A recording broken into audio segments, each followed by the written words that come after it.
do. I'm looking for a job. I'm interviewing. I interviewed, today. And then Brian has this thing, but the thing is, Dylan, man, Dylan's a fucking dick, dude. Fucking my son. Are you guys doing the bump head thing now? I mean, we do, but you know what? It's kind of like the good thing is that, because we know each other so well, we can blow it off. Right. Like me and Scoop. Like we'll bump heads and that, and then after that, that's men. We fucking blow it off. Okay, fuck you too, man. I'll kick your ass. Fuck you, motherfucker. I'll purpose you, motherfucker. And then after that, forget it. It's done. Enough. You said what you got to say, and it doesn't feel good when you say it to your boy that you hate at that time you think, but you really love his ass. That's men. If you're a man, you hold a grudge. You're a twat.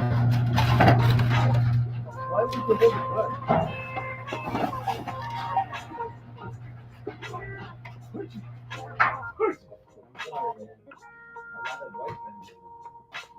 They hold grudges.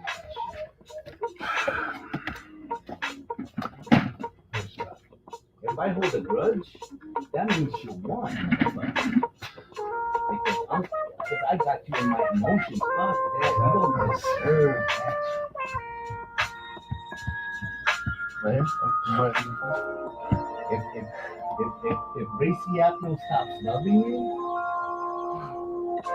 even miss you.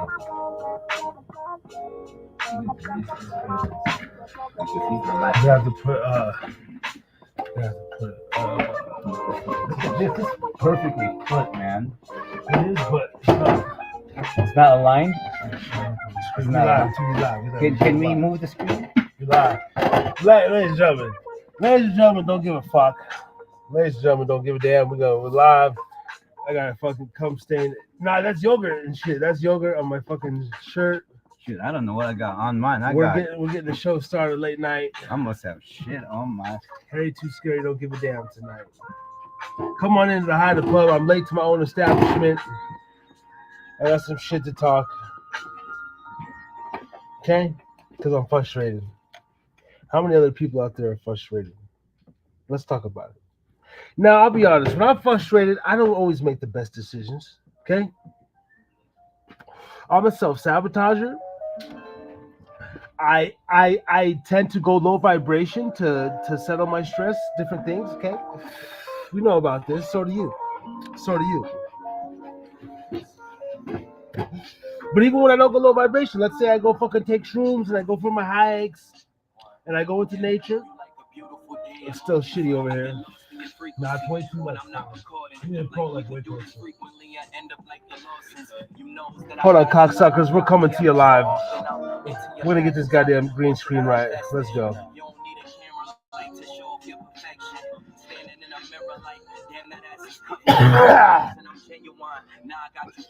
Really showing the net, man. Good fuck. Take away these lyrics and my mic. I need your love. I think. No, one more over. One week. Oh, okay, one more. This one, you can keep already? Now we come to this. When we get together, everything just feels alright. Staring in your eyes, girl, all I see is starlights. Instead I put everything away, man. I'm set up for one man. And but fuck, man, I have shit to do tonight, man. That's just like, his parents came into town. Or her mom and sister, they fucked up my day. Oh yeah, her family's here? Still fucked up my day. How come you fucked up your day? How come you don't like them? They don't like you. You just have the party. The story is the glue that basically holds together a generation. Now we cruising on the yacht. You was sending the text, I see dot, and then you Let's stopped. talk about that. And then you said I love you. Had a nigga feeling shocked. So Talk about, oh, my kid. No, my kid is the fucking glue that holds together a dysfunctional ass fuck session. How about that? Oh, that's too real for people. My kid is the glue that holds together a dysfunctional fuck session. How about that? Because when you fuck and you come, that's why I like to come. I do a lot of coming, but I don't come inside women because I can only imagine. I'd be the dude that for sure I'd be a crash out. Like I'd be in jail, I'd be in prison. Fucking 4 baby mothers and fucking fighting on probation. Fuck all that. Shout out to those guys though, man. Shout out to you guys out there. No shit, Bobby Brown died? God damn.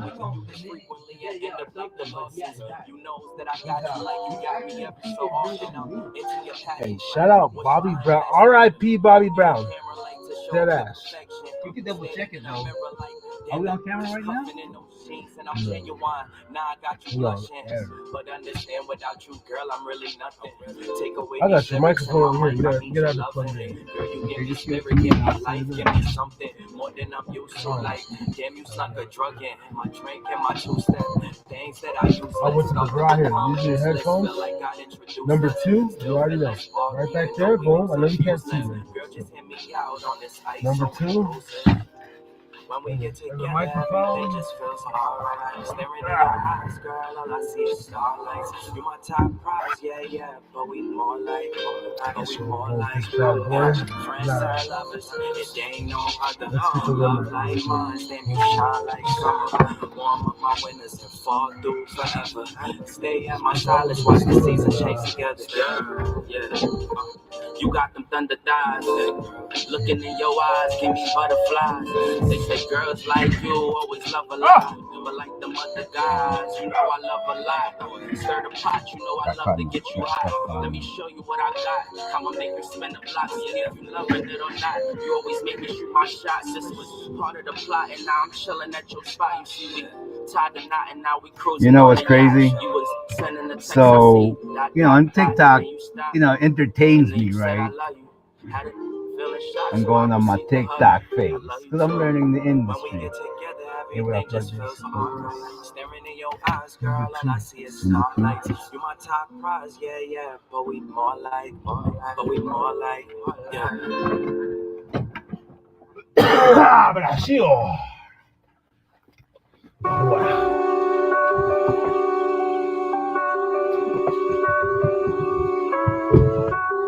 No.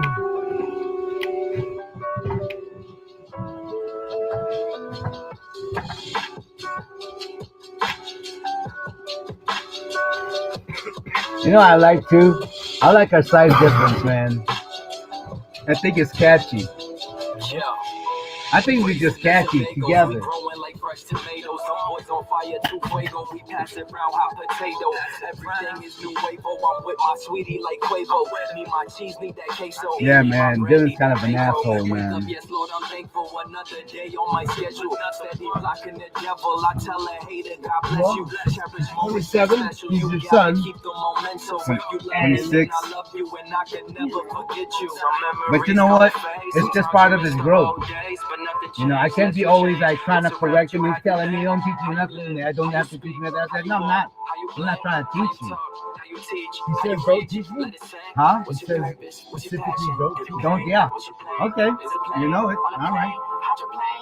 Because, it's kind of like, you know what? I'm not, I can be like, oh, you know what? Fuck that. I'm Ray Seabno, motherfuckers. At the end of the day, I'm Ray Seabno. Whether you like me or not, I don't give a flying fuck. I love me. Even if you're my son.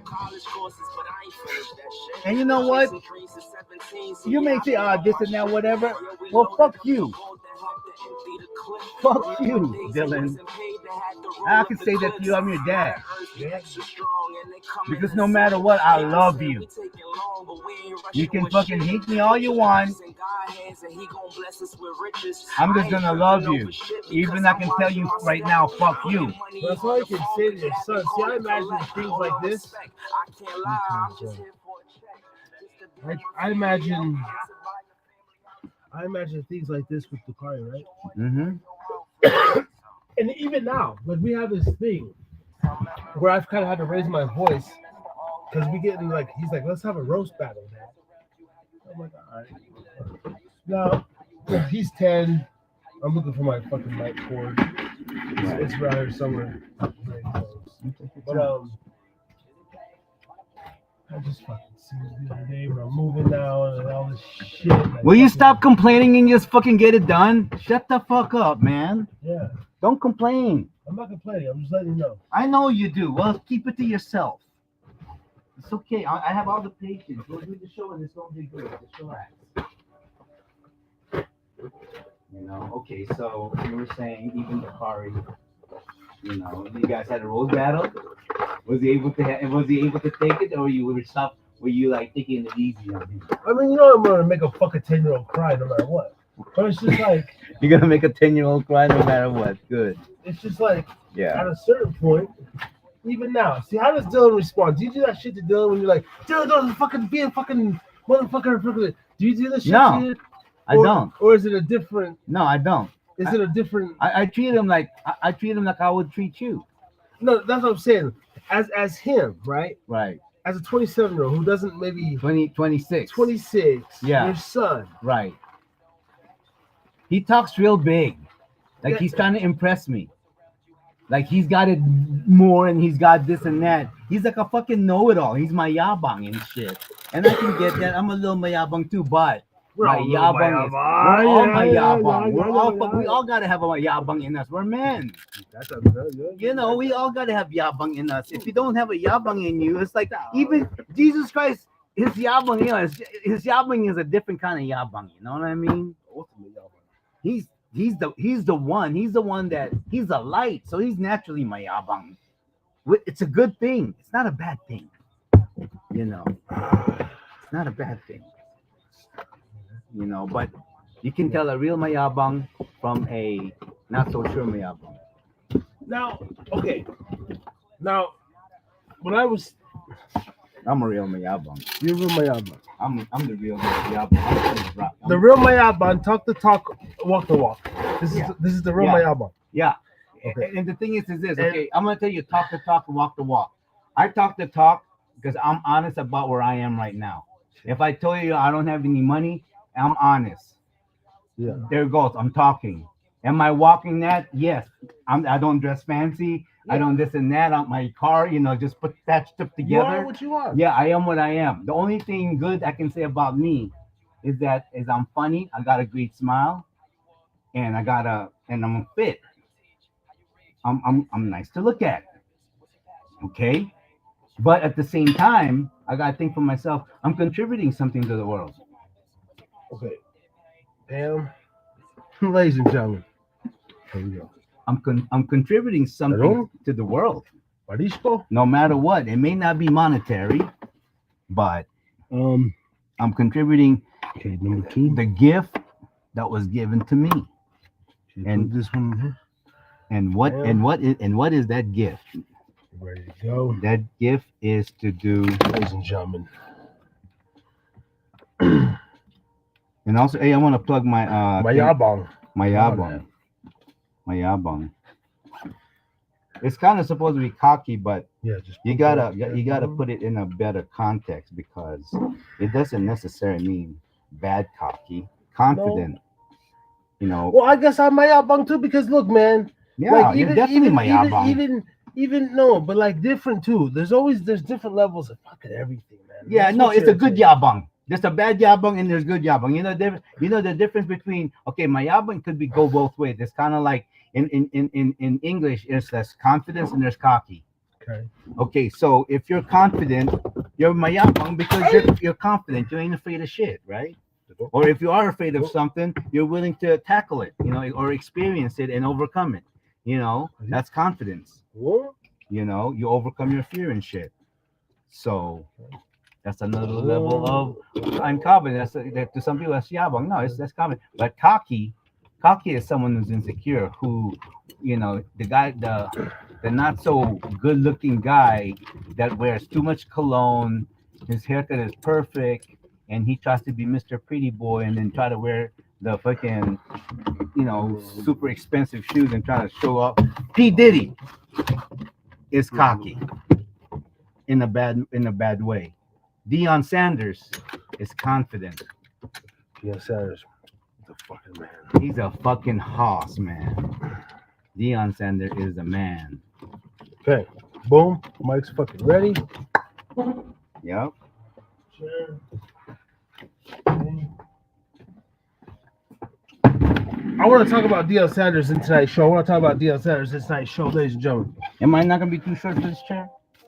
No, we'll adjust it. It's gonna feel weird, but it's a little like that. No, wait. Isn't there another chair? Even the kitchen chairs are fucked. They're even worse. Ladies and gentlemen. Yo. If you are up in the building, let me do a sound check. Let us know. It's 10:30, 11 o'clock. Late night, TNR 138. Off the cuff, off the bushes. Out the bushes with it. God damn it. We just out the bushes. Still got leaves in my motherfucking hair and shit. We out the bushes with it. You know what I'm saying? Out the bushes. Desert sagebrush. Me and brother Ray G. Yo, we on. God damn, the camera look all right. Oh man, I'm trying to make you see height. Okay. All right. Boom. I'm set. You gotta move a little bit to the left.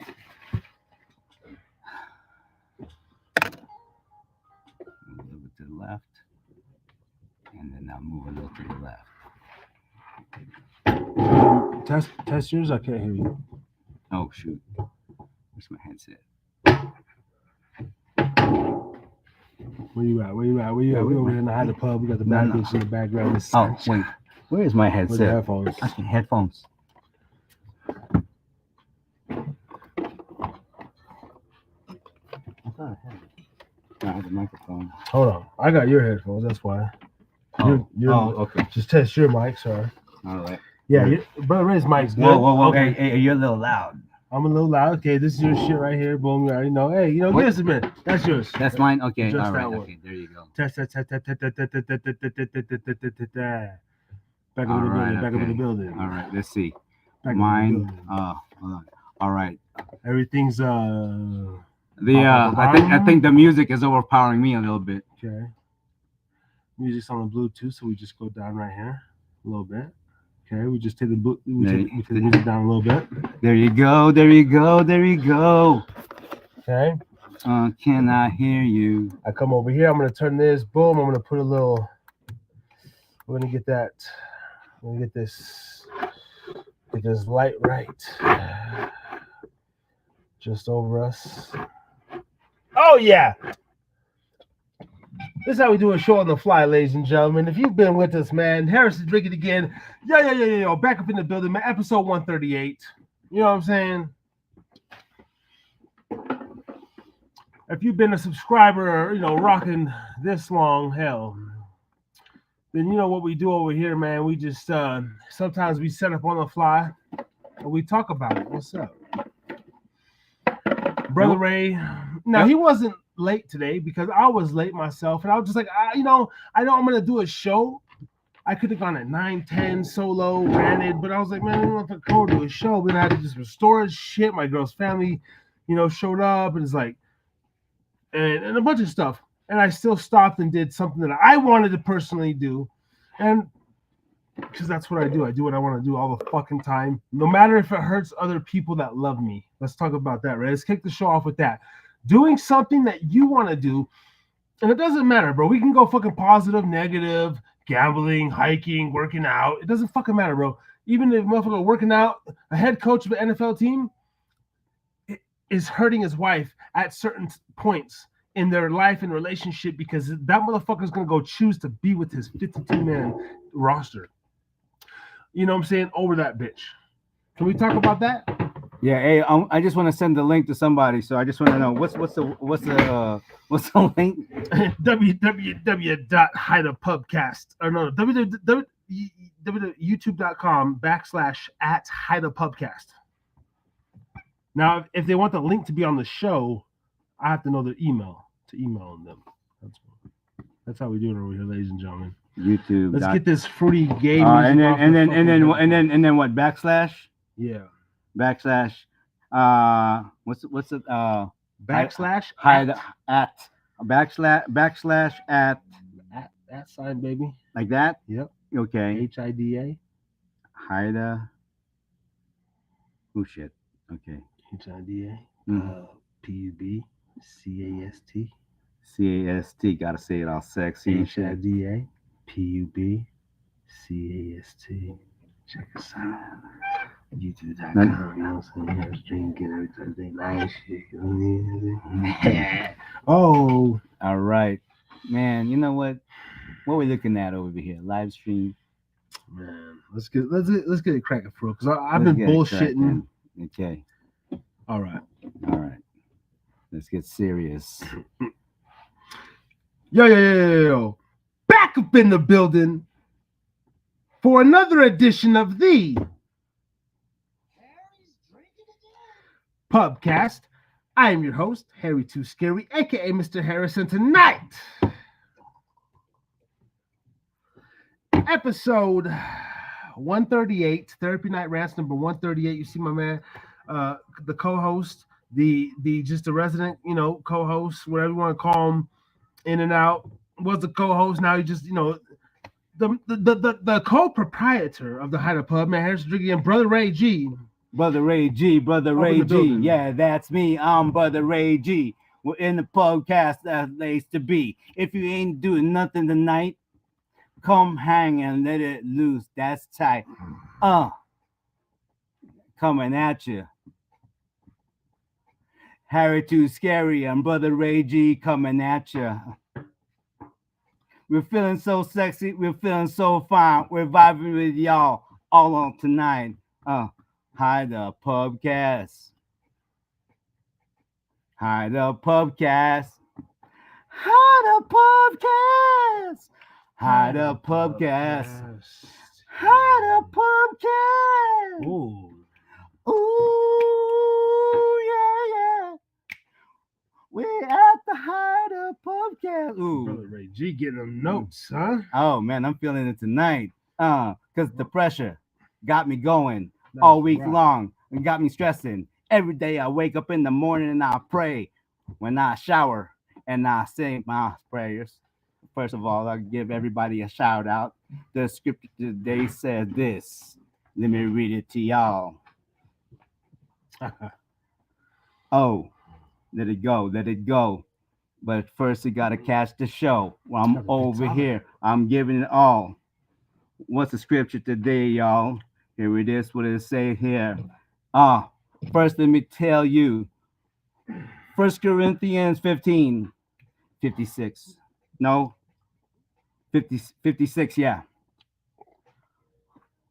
Here we go. The sting of death is sin, and the power of sin is the law. But thanks be to God who gives us the victory through our Lord Jesus Christ, y'all. All right, amen for that. Hey, yeah. So, 22 minutes in, 23 minutes in. Thursday night, I didn't miss a beat. Last week's show, episode 137, I did on Friday because I was retrogressing on Thursday night. Those who did watch the show, you seen I rushed the show. Well, if you follow the show, you know I live my life on the show. And I really try to be as transparent as possible, as possible, as a man with a YouTube channel that goes live every week that really talks about himself, his ideologies, maybe his mishaps, everything.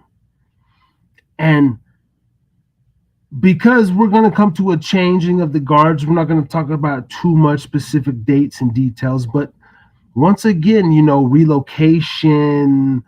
Um, what was the misunderstanding? What was the there was a show we did, adjustments.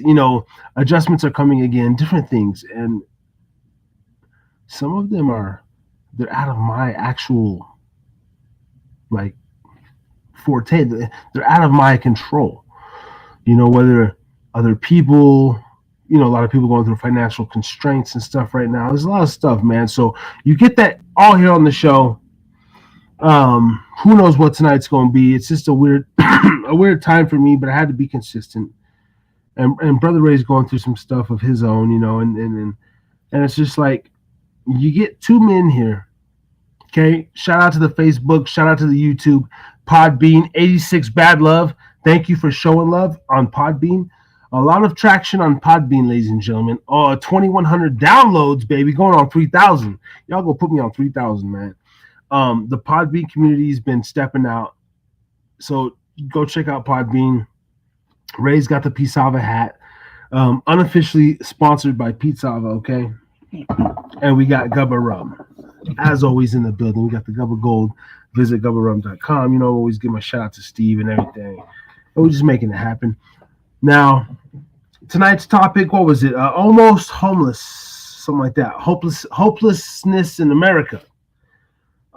Without being too, I guess, like 100% transparent or in my business, but giving you guys the real. It's so easy to be homeless here in America.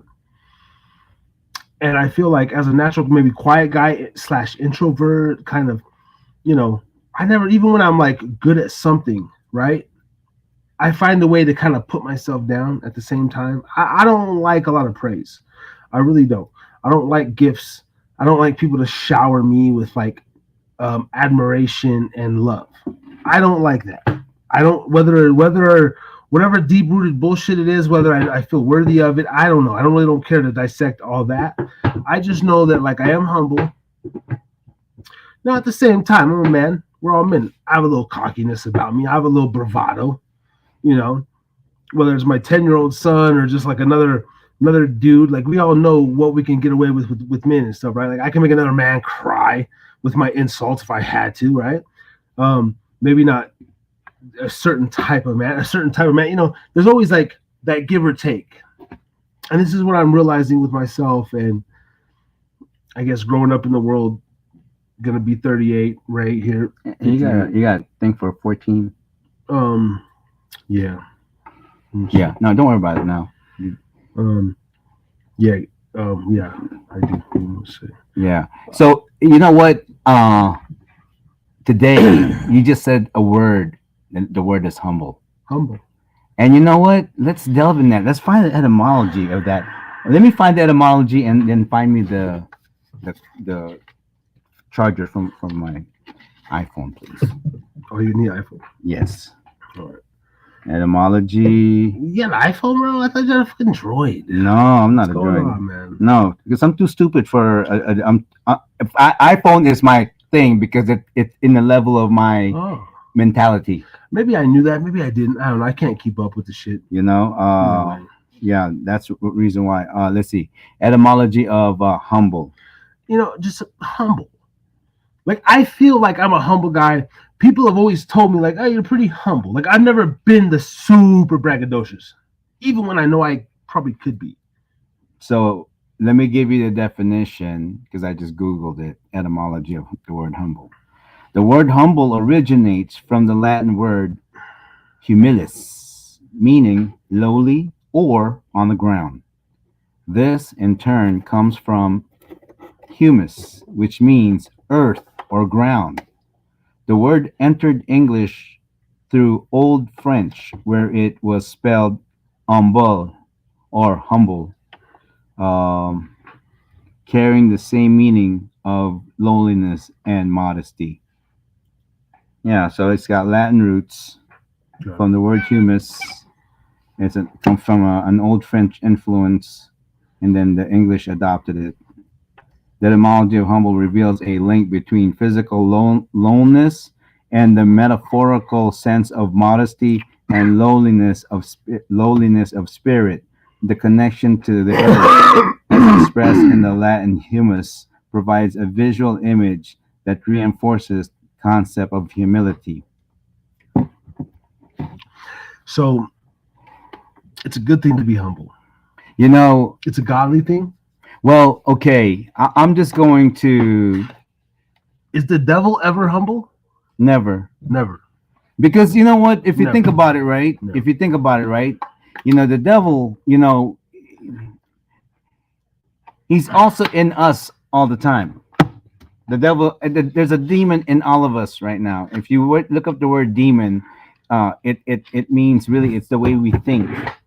You know, so a lot of you know, where does fear come from? The way you think. Think about it. The mind, right? Your mind. That's the Mind. first thing that fear comes. That's the first thing that where fear, and it says in the Bible that He did not create us with fear. Think about that for a minute. Let that sink in. Let that really sink in. He did not create us with fear He did not create us with fear. whatsoever. No fear. Of okay. Now let's go into this. When I'm sure when they're speaking about it, right? It's back then, like when Well, you know what? If you think about it, you can say it's back then, but if you think about it, you can also compare it to now because it really all it is, it boils down to just human psychology. okay. Well, It has nothing to do with era. It has nothing to do with time. It has nothing to do with generation. This is just the human spirit. okay. This is what's going to be until the very last human is on Earth. Okay. Well, I guess to simplify it in my head, because the way I read it, right, I would think still back then, right, and I'll try to translate it to these days. If you look at it But- deeper, you got to say, you know what, the human heart and the character has But- never changed. Okay, but let's just go back then. As far as like say, simple like fire, you know, like with the first man and woman, they came across animals or like a threat in the woods, right? Right. Like a wildebeest, Right. Adam and Eve or some shit sitting around. There's like a roar, right? Right. There's no fear there. Same way, I don't know. This is what I'm thinking. Like if they came across the third human or whatever was from them. I don't know how technical we want to get, guys. If they created the third human, or if they like were in the garden, like a motherfucker came strolling through, like, yo, what's up? Like fear, as far as they wasn't scared of the snake, no heights, right? They didn't know they were naked until they were told. Okay, let's back it up. Fear Let's back up fear. And then the next one before that was they didn't know they were naked. They were embarrassed. They were ashamed. Where did that come from? Because He didn't create us to be mind ashamed or embarrassed. Is it when they got told, or I don't know? Well, like the mind, maybe? actually, what happened was that because they were told, you can eat in any of these trees except for that one. Okay. That was how simple as it was. Eat anything in the garden, anything you want, except that one. Now, was Adam and Eve, were they both told this? Yes. They were both told Yes. this. And not only that, it was basically, that was God's, you know, that was his staff of saying, this is the only thing I want you to do. Now, Eve ate first, yes, or Yeah. that's Because what what happened was that she was walking in the garden, and you know, and the way they were just the way women were basically the way they were wired were, you know, they were natural curious people, a lot more curious than men. Men are curious in building something and learning something. Women are just naturally just curious. That's a great instinct that they have, curiosity, because what does that do? It causes the man to explore. It causes the man to explore. Okay. But the difference was, this is just my thought.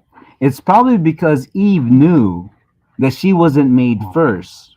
And then she also knew that she came out of Adam's rib. That no matter what, she is really submitted to Adam. Okay? And this was understood from the beginning of time when no one even understood what that meant, but just follow what God said. And in the garden, all the animals, even the wild animals and all that, the carnivores, whatever, they didn't eat humans. They knew then the order. The order was humans, oxen, a bird, and fish. Those are the four things that God created. So the animals did not eat man. Huh? Like you're saying, like the beast that God created, the tigers, lions. They Are you kidding me? Not even. They never attacked. No. So this fear, right? I'm watching National Geographic, and I'm in the woods, but for some reason, I'm psyching myself out that I'm being stalked by a mountain lion. Okay, so I'm gonna go there, Okay. but this is where this is the rabbit hole that I'm gonna sink in. Okay, so what happened was that, okay, let's go back to Eve's psyche. Okay, and there may be some of you that may not agree, but if you don't, please comment. If you were listening, tap in. Look, Please, I'm really, I'm inquiring minds. We're just You loose know? with it. Chime in, please. Yeah. 1 to 2. Can you hear us? Can you Yeah. not? Hey, you're a dumbass. You're intelligent. I don't know. Just say something. Who gives a fuck? This wasn't something that just Yes. This is just us. When me and Harry, Mr. Harris, I just can't tell you. I can't call you Harry too scary. I can't. I don't even like Harry too scary. It's just I outgrew Nevada boy, and I don't know what else to call my bro. Dakota Harris. You know, I don't know, ladies and gentlemen. It's just I'm not a Nevada boy anymore, and I know that now because. Well, I'll call you Harris. Even though you're Dakota, Harris, DH. Harris. I don't know. I gotta come up with something. Yeah. When I'm 40, I'm gonna have a new moniker till I die. Yeah, I think the name Brother Ray G, it's sticking, man. It's sticking. It's having good effects out there. Brother D Harris. Brother Ray G. And it's funny because my family called me Reggie, and then Ray G. Yeah. Who did you put up there? Is that like if you and I had a baby, that's how she's gonna look? That's gonna be our daughter right there. Well, Damn. That might be like if I had. Well, you don't have a daughter, but my daughter, man, my daughter. I was just hoping that would be beautiful. Like my next baby mom. My daughter looked like her daddy, but a female. That's my biracial counterpart, my soulmate. Right there. Yeah. She looked like she kind of got that. Teeth. She got that black and Filipino kind of, Yeah, man. that nice mocha. There's so many places I want to go tonight because I want to also talk about this, man. It's summer, bro, and like I have a hard time maybe like we talk about the lust, the thought, wait. Are we gonna go to a different? No, I just want to bring that up later. Okay, in like 30 minutes. Are we gonna go in there right now? No, 30 minutes. Are we gonna go right now? No wonder our shit ain't growing. You know why? We don't have no direction. No, let's continue on this. So fear. Adam and Eve. Okay, and let's finish that episode first. And I only go. We could, when people read the Bible on their own, they take it in and they interpret it for modern times and what it does for them in the present. But like, as a whatever the fuck, someone who doesn't, I'm open. I'm learning. I'm not. No, you're not open. And the reason why I tell you that is because open. No, you're not. And I'll tell. Let me explain. Okay. This is why you want to be open, but you're not open, bro. You know why? Because you always will say, "I'm open," but did you find the cord? No. No. I think it's this right here. I don't know if it's plugged. No, see, I have one in the car. Oh, we don't want to open the thing. I know, I don't want to open it. I think it's good. Yeah, but the thing is, okay, he's a Christian. I'm saying I'm open, and he's saying I am not open to finding this Jesus guy or this no. I think no. I'm not saying you're no. I'm not saying that you're not open. But I think what it is that you end up contradicting yourself. Okay. you know, and that's just how Now, and it's not so much that I'm like, oh, okay, maybe if it's contradicting, how can somebody, if they're not on that side and they say, you know what, I know a lot of people, but at the same time, there's probably a reason why you are that way, because you know what it is, because that's part of your learning. That's why I don't give you a hard time about it and everything, and I just have to be, and I think about it, I go like this: why am I being impatient for what? It's gonna come a point in this time where it's just gonna come a point in your time. Well, to me, it's not. This is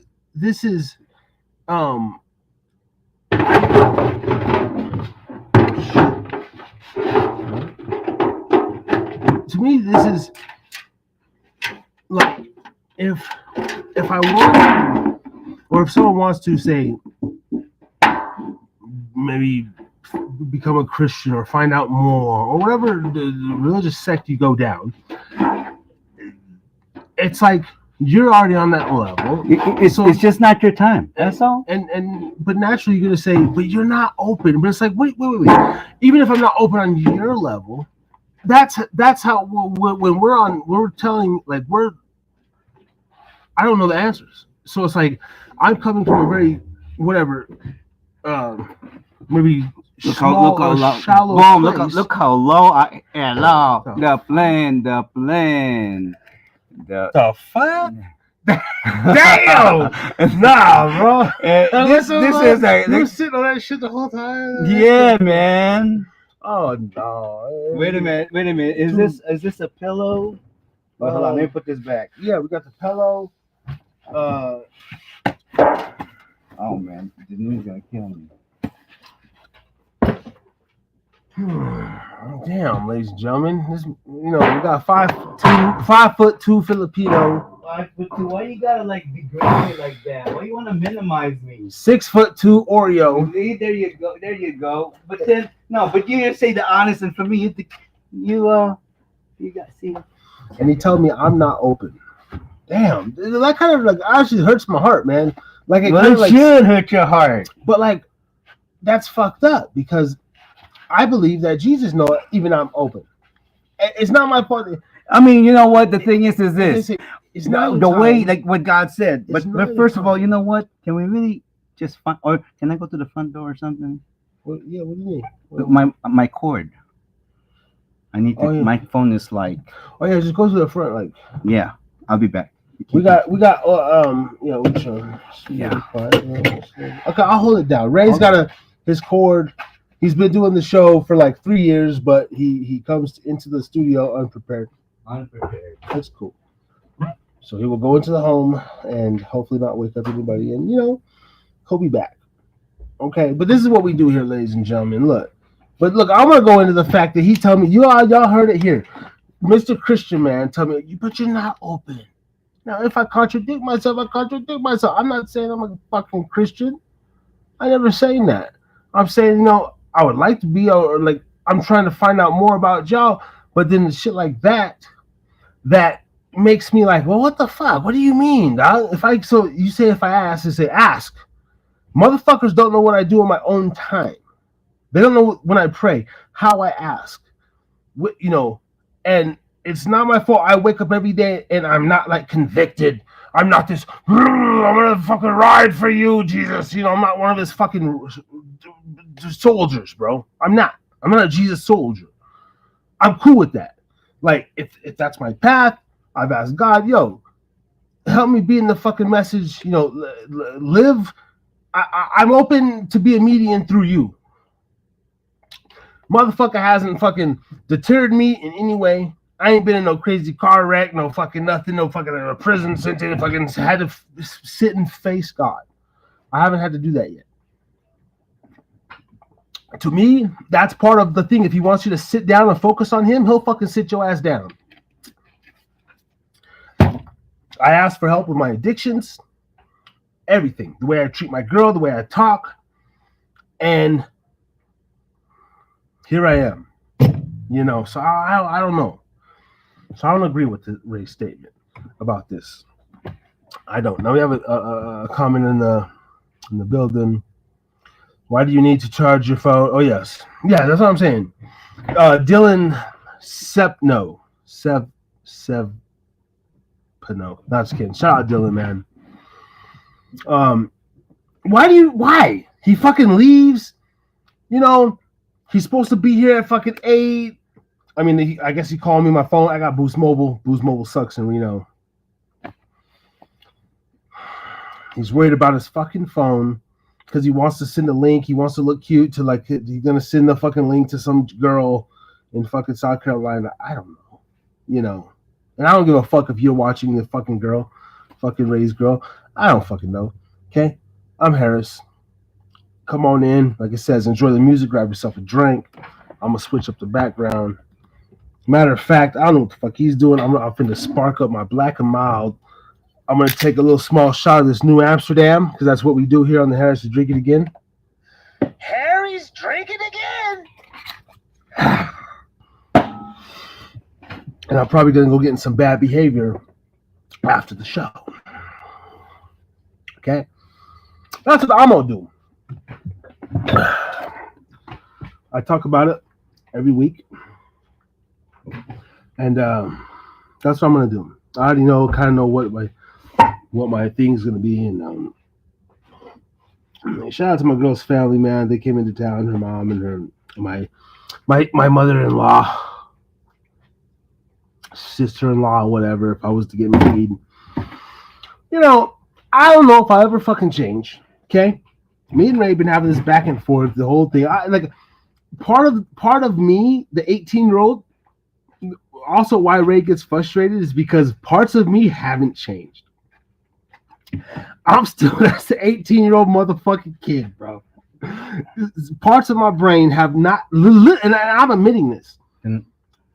Parts of my brain now he needs another fucking cord and a port. Like I'm Mr. Portman. I don't work for the Port Authority. You're a technical guy, you know. But I got everything. And you have everything. All right. What's it called? Goddamn, I don't know where my actually. or no? Let's put you right here, and then put you down there. Okay, and then plug me up. Okay. Yeah, I got ports and things and things. This, you know, and things. I got fucking Harris adapters. Is a technical man. I am nothing but a ditz. He's a ditz, but you know we help the elders out, man. I'm just he said elders. Wow, that's very offensive. We help the elders, man. Okay, I'm still a young man at heart. Racist. Hey, let's talk about racism too. Okay, let's talk about. I got called out by my homeboy Fernie. Now I don't give a fuck, Fernie. You've been deported. Let me go on a fucking rant, dude. Let me lay this out there for motherfuckers. Can we put it down a little? Yeah, we can put it down because he's short and shit. I'm gonna fucking stoop. Okay, look, there you go. I'm biracial. I don't give a fuck. Okay, I was raised by whites. Fuck the whites. Okay, the white who? The wild around your lip. I grew up around Mexicans. Fuck the Mexicans too. I claim black over white. Fuck the blacks. Okay, let's just go there. Let's just start there. I don't know. All right. Fuck the Asians too. Wow. Because I don't like a lot of Asians. And fuck the Indians. Yeah. Natives and the dots. Fuck you too. Okay.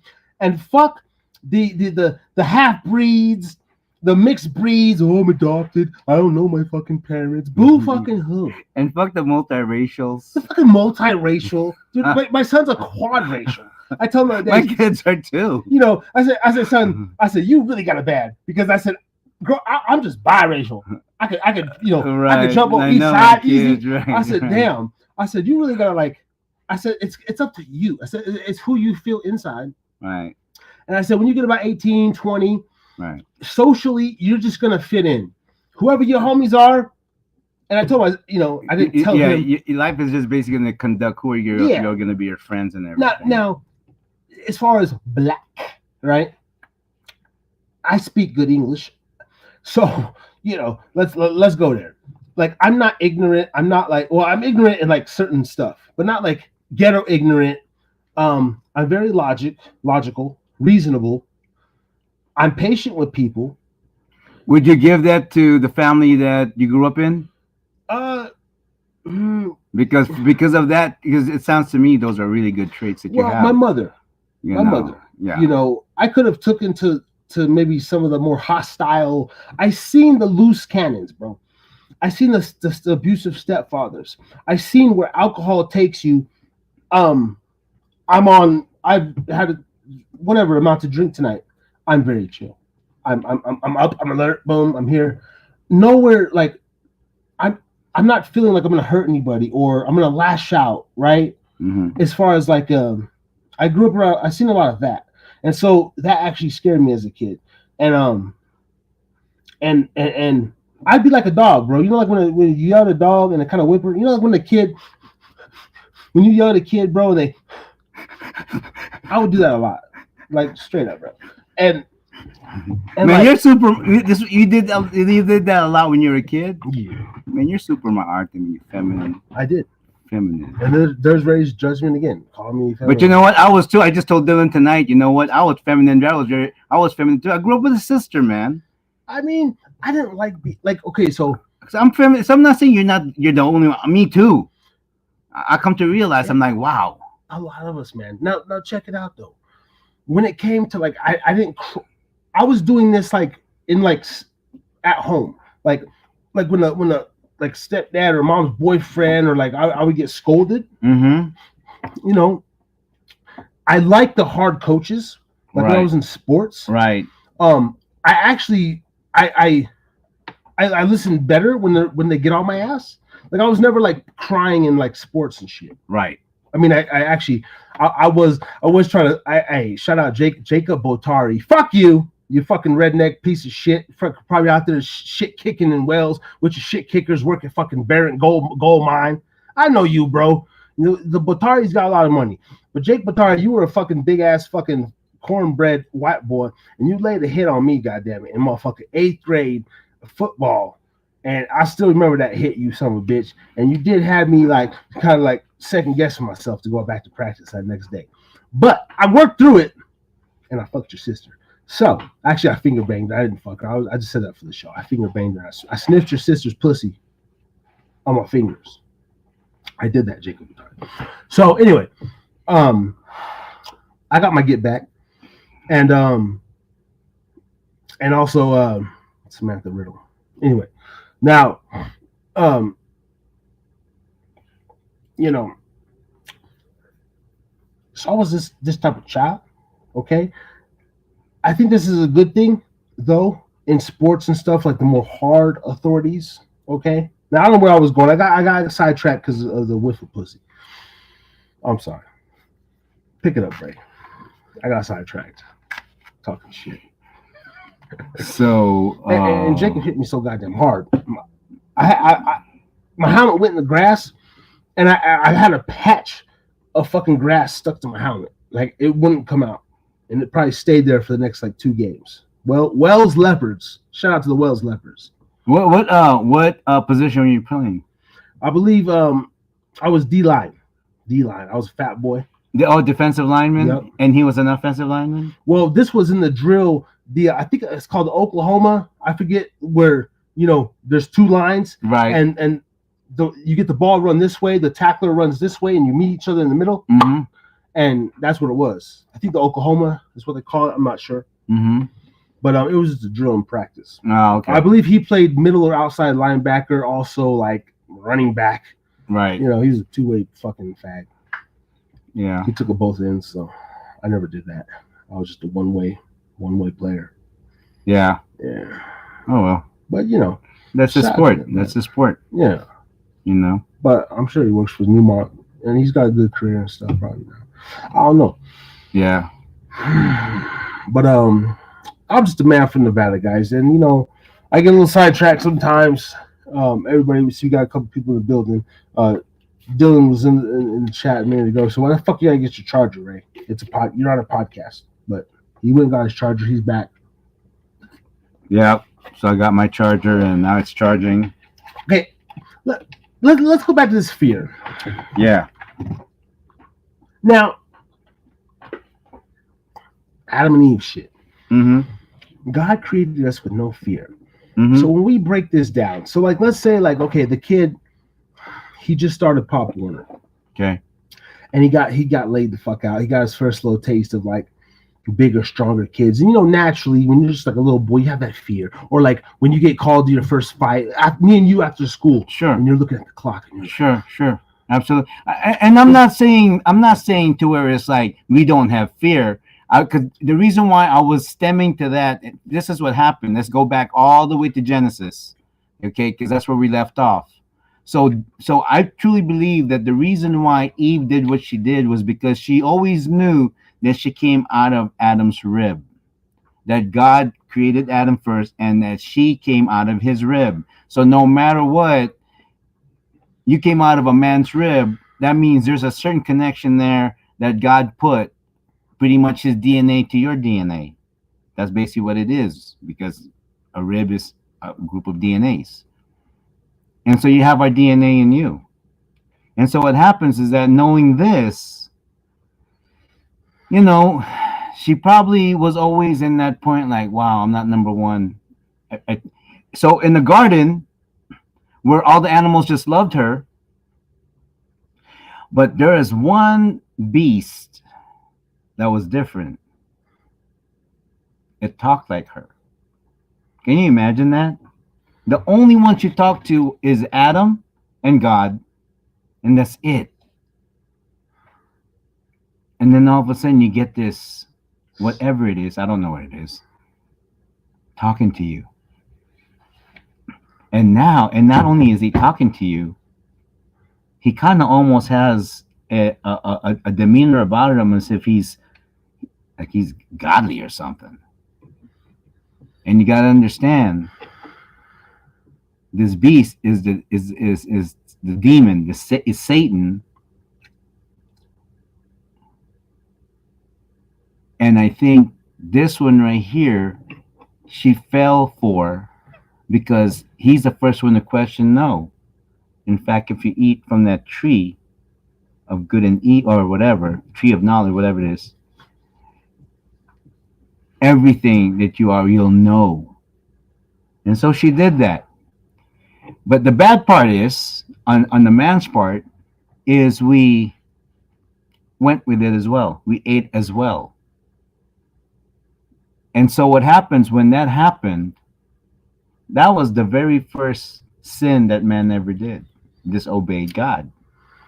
So for layman like street terms, he's seeing the bitch eat the apple, and he's like, "Oh, bitch, you ain't supposed to do that." But she's like, "No, it's okay." And he's like, Mm-hmm. "Oh, well, it looks good. Okay." And he starts going to eat it. Yeah, he was probably like going like, you know what? I bet you always want to taste the fruit on that tree, huh? I bet you do. Fucking gorilla man. You know, I bet you've always just wanted to, you know, taste the how sweet the fruit is. I mean, look at that tree; it's beautiful. It blossoms like 12 different fruits, and nothing happened right away, right? Like nothing. I don't it's know. Not like she like or in the story, like, does it give like a day went by? You know, it never said that. It never said that. But a lot of people are saying that perhaps they the beast had sex with Eve. They're saying, okay, stipulations, whatever, whatever it is, put your own conclusion there. I'm gonna believe what it says, and if whatever it is, it is. You know, it's accepted. It's there. It's happened. What can you really do about it, right? And so when that happened, that's when sin started. That's when everything changed in the world. That's when lions started becoming. They had to be carnivore. That's the whole shame. All of that stuff. They got kicked out of the garden because they sinned. Even the animals. And even the animals. You know, even they said it was so bad. God was so hurt that, you know, all the mountains and all like say for instance, you know, in Arizona was that the Grand Canyon. Yeah. You know, everything in the world right now is damaged. Right. Because before that, the world was really just one. If you look at all the, you know, tectonics, whatever, they're all connecting to each other. But because that happened, because of sin, and that was when God says, oh man, all right, first get out of the garden, you're out, and then you're shameful and everything. Now everything is different. You got all fucked up. Yeah. and uh, and then and then and then this went on until Noah's time, until God basically said, you know what, forget this, man. These people right here, they're just some sinful people, man. They're over here just Is there like, say, like before, like when God created everything, right? Like mhm, he was building the earth, and he was the first day, second day. mhm. Did like, and he knew that he was going to give people like, I guess. Well, does that fall under free will or something, or like he didn't have any inkling, like, hey, I'm going to make these people, I'm going to put these ordinances in place, and like he didn't know, like, yo, one of my creations is going to break the shit, and this is going to start, or he created all this shit in literal hopes of like, my people are like perfect, and like, you know, they're not going to eat from the tree, like what. Yeah, he basically we're going through a siphoning process right now. We're going through a siphoning process, heavenly siphoning process right now in this life. That's the reason why if you go into all the social media, man, you know what? A lot of people are praying. A lot of people, because we've done it already. We've been through a lot of the situations. So if you're still here standing and you're okay in everything that's happened, congratulate yourselves, because man, because I tell you what, as a Bible reader, everything that was basically said in the Bible about the ending of times, it's already happening. But what are we doing? We're still surviving. We're still rebelling. We're still, you know, when all we really need to do is really find out who we really, really are, and what we're really created for. What was really my purpose in this life? And what I'm realizing with purpose is that there's going to be one purpose, and of course, that is the purpose. Our purpose is to make it back to, back with Jesus. But in terms of our task in this life, you know, there's a purpose there too. You were specifically created for Him. So going back to fear, if I was gonna make you, why would I bring something to you that's going to? So what did God do to answer your question? He basically said, okay, I know your beginning and I know your ending. I am the Alpha and I am the Omega. Everything in between, everything in between, because I know your ending. We'll see where you'll go. And that is God's entertainment,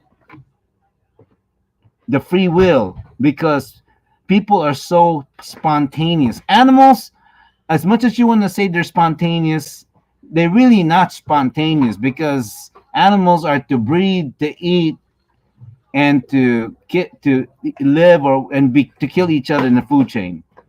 So animals have they migrate, whatever. But humans, on the other hand, because the way God created us in His image, created us a little bit more special.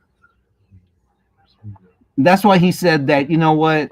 I tell you what, if you sin, just tell me and ask for my forgiveness, and I'll forgive you, and I'll wink at it as if nothing even happened. It's forgotten because you repented. And do that, you know, because every single time you go through it, it's going to affect you differently. You know, even if you keep doing it, it's going to affect you differently until that time comes when, hey, you made a decision to really do what I created you to be, instead of keep fighting me over your nonsense. I mean, if I was God, this is probably what I would tell the people. Motherfucker, I created you.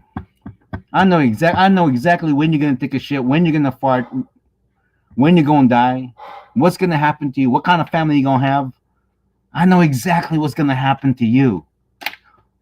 But you know what? I gave you this thing called free will because I wanna give you the opportunity to really, really realize your way versus my way. And what is your way? Your way Your way could you could think that because I did this. It's no, motherfucker. You followed the world. You followed the world. You did not follow you. You think you follow you because you're full of it. But truthfully, you did not follow you. You followed the world because when you follow the word, when you follow the word, it's just a psychology book, a medical book, a reference book, a historical book, a war book, a confidence building book, a wisdom fulfilling book. It fills you up to where your true thoughts in your mind, you start really discovering who you are and what you're created for. And when that happens, you don't have this confusion. See, what happens is this. You think in the outside world, you are so, like you know it. But in reality, those of us who's also been through that round, but yet made a change, not much. We just changed our gears a little bit. But we are who we are. But we know what we're doing now. Now we know what we need to do. That's the difference. That's the difference, because when you think I don't need, I don't, I believe. But you know what though? All I can say is this: all of us have different times in their life.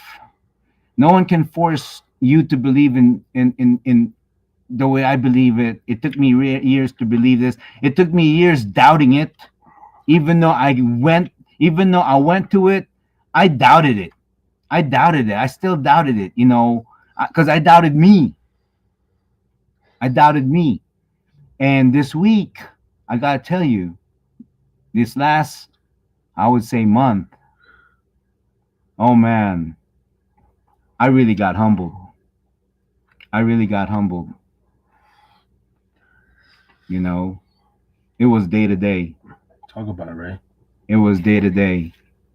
It was like I did not want to go to bed, but I want to go to bed, but I didn't want to because I'm just going, oh man, I don't want to face tomorrow because I know on this particular day I gotta be, and I don't have the necessary. And so I was in prayer, bro. I was in prayer. I basically was saying, Lord, I don't know what to do. I mean, I'm doing everything I can and have in front of me to get where I need to go. But nothing seems to open up. And then that's when I start analyzing myself. And see, there's a difference when someone's been through blood pressure and then the whole other back symptoms that comes along with it.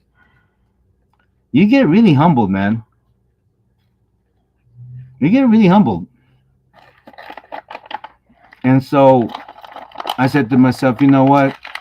If I panic, I'm just going to get worse. If I relax, and how am I going to do that? And for me, the only thing I can do is like, well, Lord, I'm doing what I can, the best I can, but nothing's showing up. I got nothing in my pockets. I don't know what's going to happen tomorrow. So I leave it to you because it's too much for me. This is disrupting my mission into doing what I said I wanted to do, and that is to serve you. Is to bring people to you, to be baptized, to have their names written in the good book. So that way when you come back, you can read off their names, for they've given their life to you. That's what I want to do, Lord. The other things, as much as money and things like that, those are just, it's so that way I can basically help people. I know you'll take care of me. I know you'll always provide me something, a place to live, something to eat, a way to get around. So I gotta concentrate on those things. You know what I mean? I gotta focus on those positive things. That's what I had to do this week. And man, it was a challenge because it was like it was messing with my head. It was messing with my head, you know. But so I was like, I won't say scared, but I was like, oh, I gotta go to bed. Okay, I'm going to bed. I'm going to sleep. But every night I slept well, and then I wake up that morning, and man, when I wake up, every morning that I wake up, the first thing I do is I go open the scripture and I tell God, thank God for waking me up this morning and being a being a uh, maybe be a blessing to someone or someone be a blessing to me. I said, I'm just thankful that I woke up today. Every day I say that when I wake up, and then I send like sometimes you get it. I send scriptures to um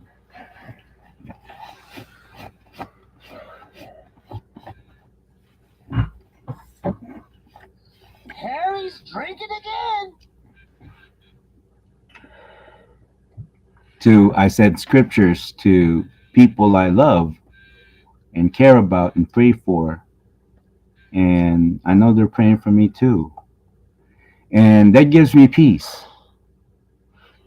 And then I go to the shower, I go take a shower, and now I pray.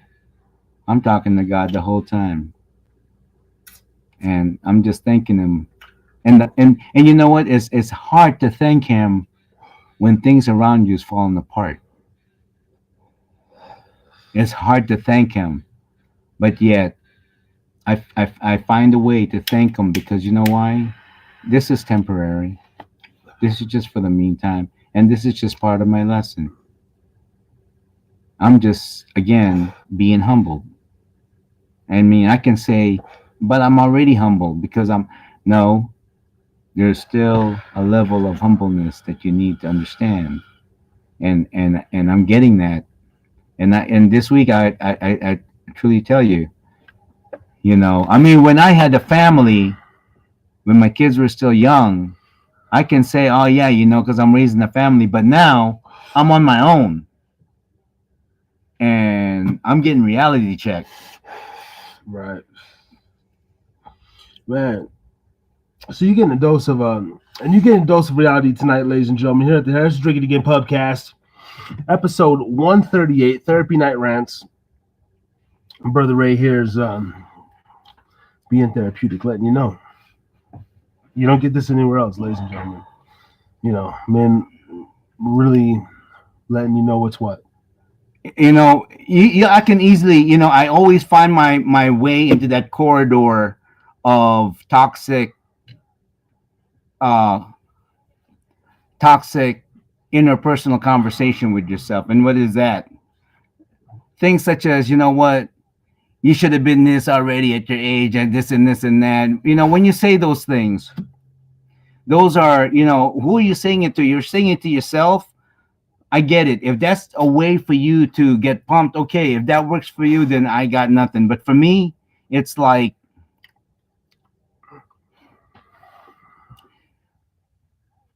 I do what I can do, the best I can do it, as often as I can do it. And that's why I don't have time for fucking vices. I don't have time for vices. I don't. It's a fucking waste of time because it takes me away from me. It takes me away from the beautiful created me or anyone, because it's not fun, especially when you're basically barely hanging on to anything. It's not fun.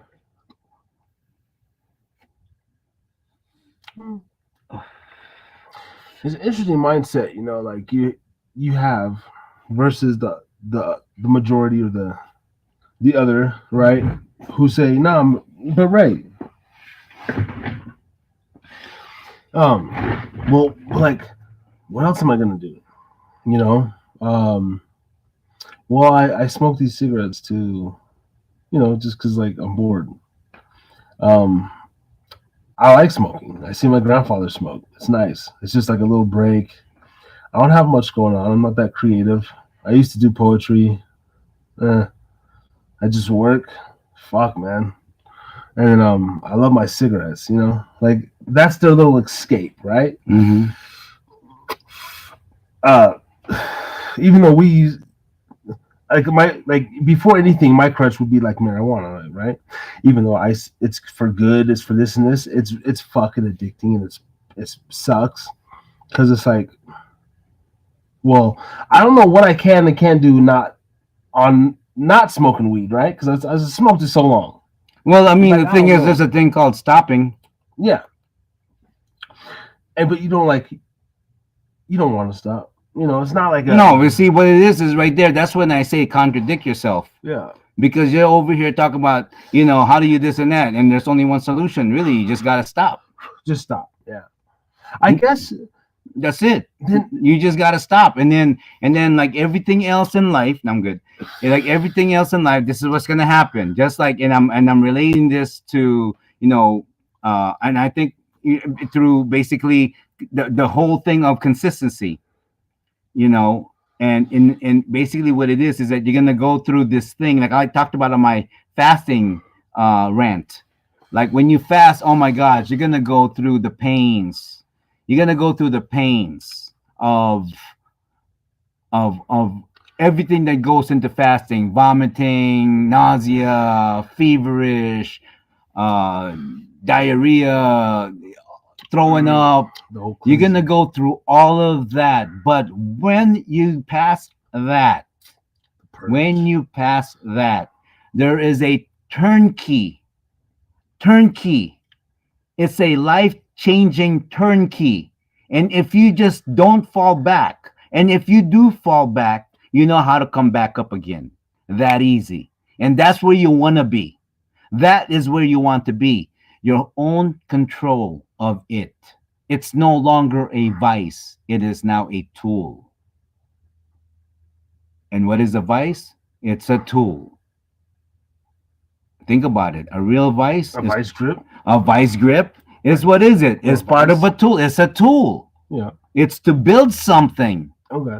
Now, so can one can what's his name? Hamilton. Some Hamilton pharmaceutical on the Vice. He goes into this a lot, but like, can anything can be a tool? Let's say like someone who has everything in order, right, on the up and up, Okay.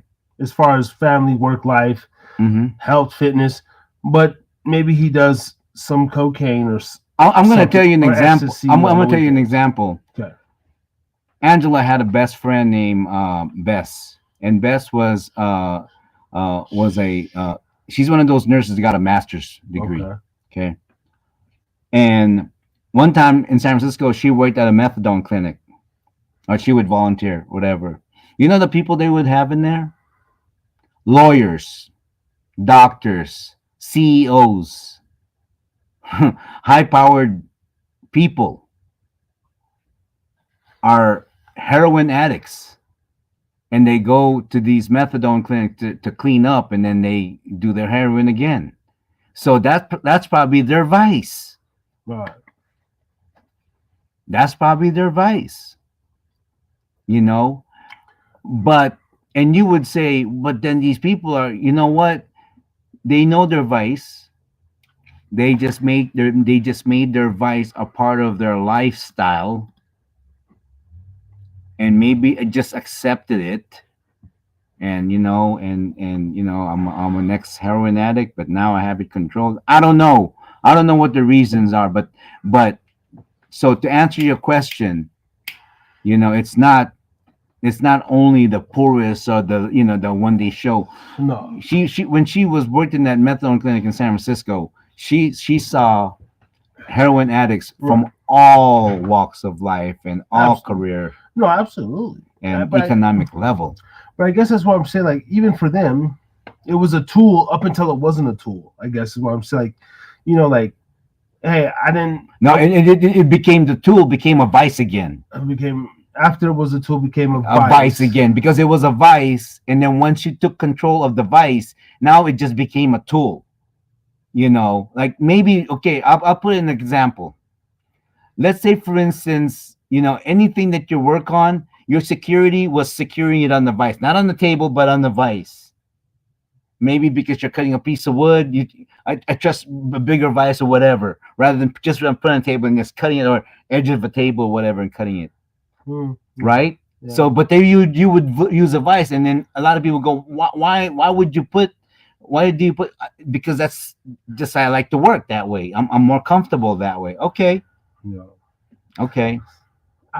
Until one day, for some reason, that vice. Remember, vice is nothing but a mechanism. Let's break let's break this down. We're going somewhere here. A vice is nothing but mechanism. What do mechanical things do? They wear out. They become unadjusted. They start loosening up. They start wearing and tearing. So what? Guess what? That wood that you put that wood where you need to put it on that vice is no longer holding it up. It becomes unstable. Now you see where I'm coming from. Hey, As I like the analogy. as opposed to say you take the wood, and now the vice becomes a tool if you need it. If you need it, okay. If you need it. I mean, I guess so, and I guess marijuana would still be a very, because it's not one of those things like you freak out if you don't have No, it. okay. For someone, I'm just gonna tell you my experience with marijuana. Okay, remember there was a time I quit. Yeah. And I've proven to myself that no matter who's smoking in front of me, I'm not. Yeah. I'm not. I'm just not. I learned from myself that I'm in control of that stuff, and I knew that even when I was in Hawaii, when I was living in my shop. Everyone around me, especially where I live, everybody was smoking pakalolo over there. Yeah. But not once did I go, hey, can I take a hit, or hey, can I smoke out? Never. Never bought it, never nothing. So I know for a fact that when I came back this time, it's just, my son and I, we connect. We bump heads, but we connect. And with him, it's just one of those things to where it's a vice for him, but he's young and he's going through that. So I got to let him go through it. They're smoking the cookies and this and that. Now, I mean, it's a vice. I'm highly addicted to it. I love marijuana, right? Me too. Now it's not like a vice, like a harder drug, to where it's like I'll go like maybe 2-3 days on my own. Okay, why don't we do this? Why don't we go back when man was in its most rarest form? Okay. So you and I are regular villagers. Yeah. We live in a hut that we made ourselves. We got a little piece of land, and maybe we have a little cattle that helps us with the land and shit. Got chickens whatsoever. We got a family over there, humble. And let's say where we going to start? I forgot. Villagers. Back in the days. Oh yeah. Okay. No man. Now the thing was, back then, alcohol, when they discovered fire, and they discovered that all you gotta do is boil fruits, any fruits, even potatoes, and even roots, because a potato really is a root. Boil it, and eventually, when you drink, after you take all the soot out and let it ferment, boil it, and then let it ferment. Yeah. And then all of a sudden you drink it, you go, whoa. You get a little tipsy, because the sugar level got up to the most highest point. That's what gets you drunk, is the sugar level, right? Yeah. And so, and man's been doing that, but there's some people that choose to rather, hey, I'll smoke me a little grass and I'll eat me a little shroom. I bet you that's what man did. Hey, let's go fishing. Hey, I got some shrooms. Let's go fishing. Yeah. And so if you look at that in the most innocent light of human beings, I don't think it was meant to harm anyone. No. And even one step further, on those, like, there were certain herbs and tonics, and that were like used as like, or provisions or whatever they used to call them, like say like for a toothache before Ambicel, before you go to Walmart get Ambicel, maybe they put like they have a little scrape or a little strawberry or something, they put the gin, right? But botanicals, like alcohol is used as a antiseptic, right? Antiseptic or whatever. Yeah. Analgesic or whatever. Yeah. Tobacco, peyote, and then even if we are these farmer guys, we're not like I'm not like waking up like we're not waking up maybe puffing. And you know what? Going to work all day. And also, there's a thing called tobacco leaves. Tobacco leaves, cocoa leaves. Yeah. Why is it there? Tobacco leaves and cocoa leaves. Because you know why? Because men smoke that. Yes, but I've never done real cocoa. I've only done cocaine, but I've never like the real cocoa leaves. The cocoa leaves. A certain like toothaches. Yeah, that's why that's why the Aztecs they were able to. Man, they were so advanced, man. They were so advanced in civilization. Amazing nootropics. Like it's a kind of like a nootropic. Yeah, they knew that plant numbed stuff, and they were already using that. The DMT. Yeah, that grows in the toad. Man, imagine the first natives. And plus, not only that too. We got to understand this, okay?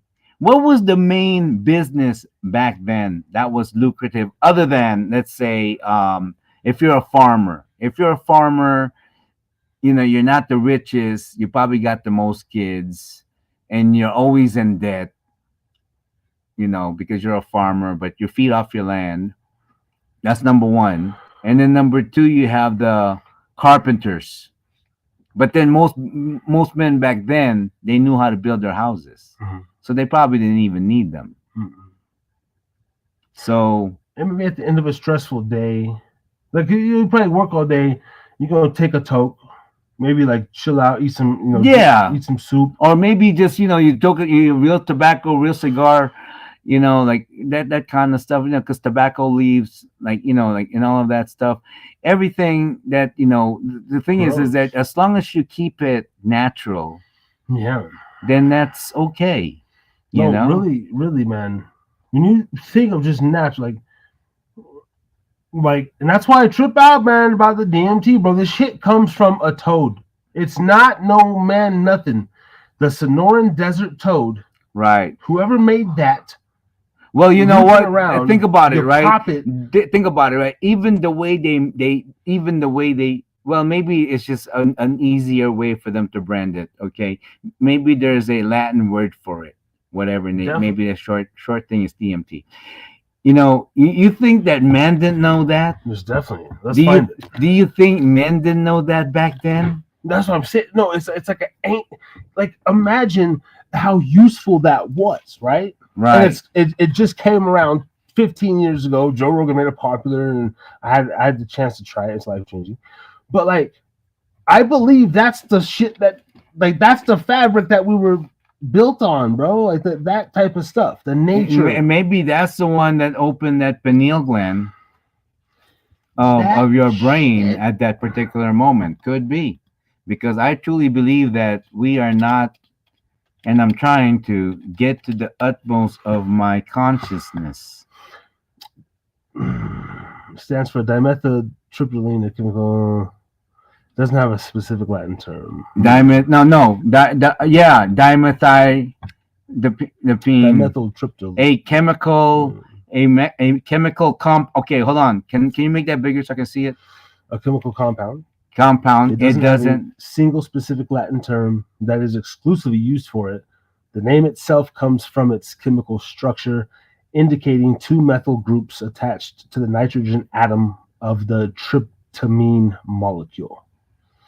However, some plant species containing DMT, like Prestonia amazonica. Next question. Can you put what is tryptamine molecule? Where is that? What part of what is that? I want to see the definition of tryptamine. I want to know what that is. It's a serotonergic hallucinogenic and an investigational drug of the tryptamine family that occurs naturally in many plants and animals. It's used as a psychedelic drug. and prepared various cultures for ritual purposes as an ethioin. So basically, it's stuff that's been used for years, centuries. Yeah. Yeah, I mean, by a certain absolutely. civilization. DMT was first synthesized in 1931, but Okay. I mean, this shit is in nature. So synthesized, in other words, they made a copy of it. They synthesized it. It's real factor. It's chemically. No, it's not ultra, bro. I'm telling you, bro. Yeah. No. The DMT that you're talking about, and that what it's saying there in 19 whatever. That's when they synthesize it. That means that's when man discovered how to make it synthetically. Maybe, yeah, possibly. Yeah. But I mean, I guess. No, that's what it says. First synthesized. In 1931. Yeah, right before World War II. But that doesn't mean like the toad that you literally. There's a toad. It's hopping. It maybe has a different effect, or maybe the same effect. I don't know. You pop it. So, but if the one that you took, hopefully that's the one from the toad. It is the one from the toad. There's only one. No, they said they synthesized, so that means some pharmaceutical has fucking got that fucking license and owns it, and it's putting into their drug. What is this? Okay, let's see. I think like that, bro. I read between the lines, dude. This is that's my Leo side. This is me. I'm very, when it comes to research, man, I'm main target. I find the questions like, okay, what does that mean? This and that. Let me understand it. 1931. Okay. DMT was first identified and synthesized in 1931 by Richard Mansky. However, it was only in 1946, after that Oswaldo Gonzalez de Lima discovered its natural occurrence in plants such as Mimosa hostels, a Jurema constituent traditional drink, and tried to elucidate its molecular structure. Okay, so the story there, from what I understand, what's saying is that they created that, so someone already knew the effects of it until after 1946, when this person found out in plants and animals. So in other words, the original person, Richard Mansky, whatever his name is, when he created it, he already knew the effects of it. And because he's probably a chemist, But how do you? That's interesting. I want to just know, how do you create something that's found naturally? Like, how did that fucking happen? What? Easy. What you do is it's a molecule, right? The dude had to have known about that. Never like this. Yeah, like basically he probably looked at it as in its molecular structure and just recreated it and retransformed and kind of like cloned. Wait. That don't even make sense. I don't think we're getting it all the way correct. It doesn't make. How do you make something, right? Let's say like crystal meth or something. It's completely synthetic, like it's completely fake, made up. Right. But cocaine, there's a coca leaf. Right. But the coca leaf was used naturally for centuries before it was synthetic. Right. How the fuck is?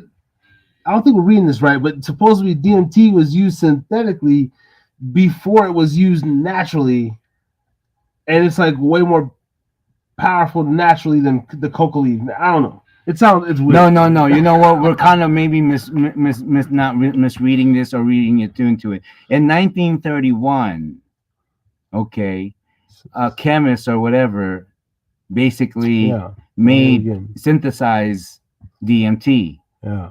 It didn't say he sold it in pharmaceutical and that. He basically just created it and probably knew about it until 1946 when this Ricardo whatever de Lima. Gonzalez found out that it's in plants and this and that and maybe frogs or something like that, and they found it. It's a compound, so it's found in other things in nature. Yeah. Why? And then the question is, why did God put it there?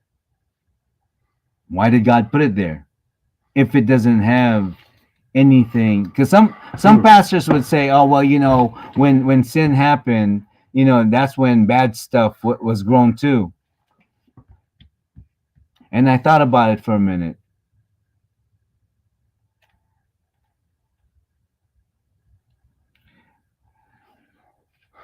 I don't know if that's correct. I think there's some bad plants. Why? Because plants have their own ecosystem.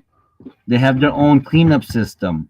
We may not know it, or maybe we do know, it's just not, but they have their own ecosystem themselves. And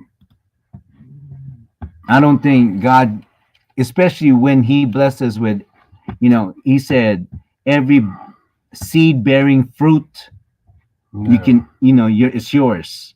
It's yours to have. So why would He? No, no, I don't quite agree with that.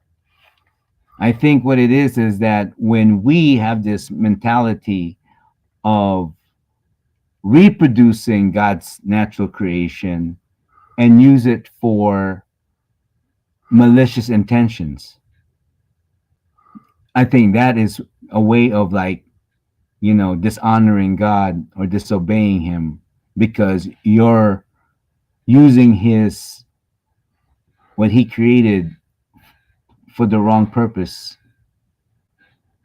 and that itself to me is sin. Um, yeah, I was just thinking some crazy shit. What if, like, the government released? Because I kind of believe in the reptilian theory, and, like, there's already, like, like, we're, like, interbreeding with who knows what the hell's on this earth for real. Mhm. Like, as far as aliens and all that crazy shit, like, the military and industrial complex just is vast and enormous, and they do crazy shit. Like, Mhm. and what if they actually created, like, some sort of toad, like, in the 50s, and, like, the toad, like, you think, because they have, like, robotic snakes, robotic tarantulas, like, drone. Now think about it, hummingbirds. right? You think about it, What? right? You think they haven't cloned frogs yet? But, like, what if though? I think they've cloned pretty much Everything, but everything, but right? create, like, if the frog, if the Sonoran toad Mm-hmm. that produces this thing supposedly, Mm-hmm. what if that is like when was the Sonoran desert toad thought of? Maybe we. I'm gonna tell you. I bet you those toads are being watched by the government so carefully. Oh shit. And let's not go to Wikipedia, man. You really believe Wikipedia? What's another better source? Okay. Which We should just ask ChatGPT. toad produces DMT? I don't have the GMT. You don't have the free one. Not on the computer yet. Not on my phone. Oh. So the Colorado River toad, Bufo alvarez, that's the damn name. A well-known source of 5-MeO paratoid. This toad, Colorado River toad, like, when was this toad discovered or something? Let me get some water. When was the Colorado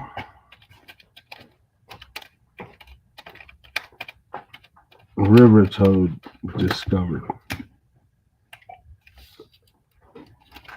Ladies and gentlemen, if you're just tuning in with us, hold on.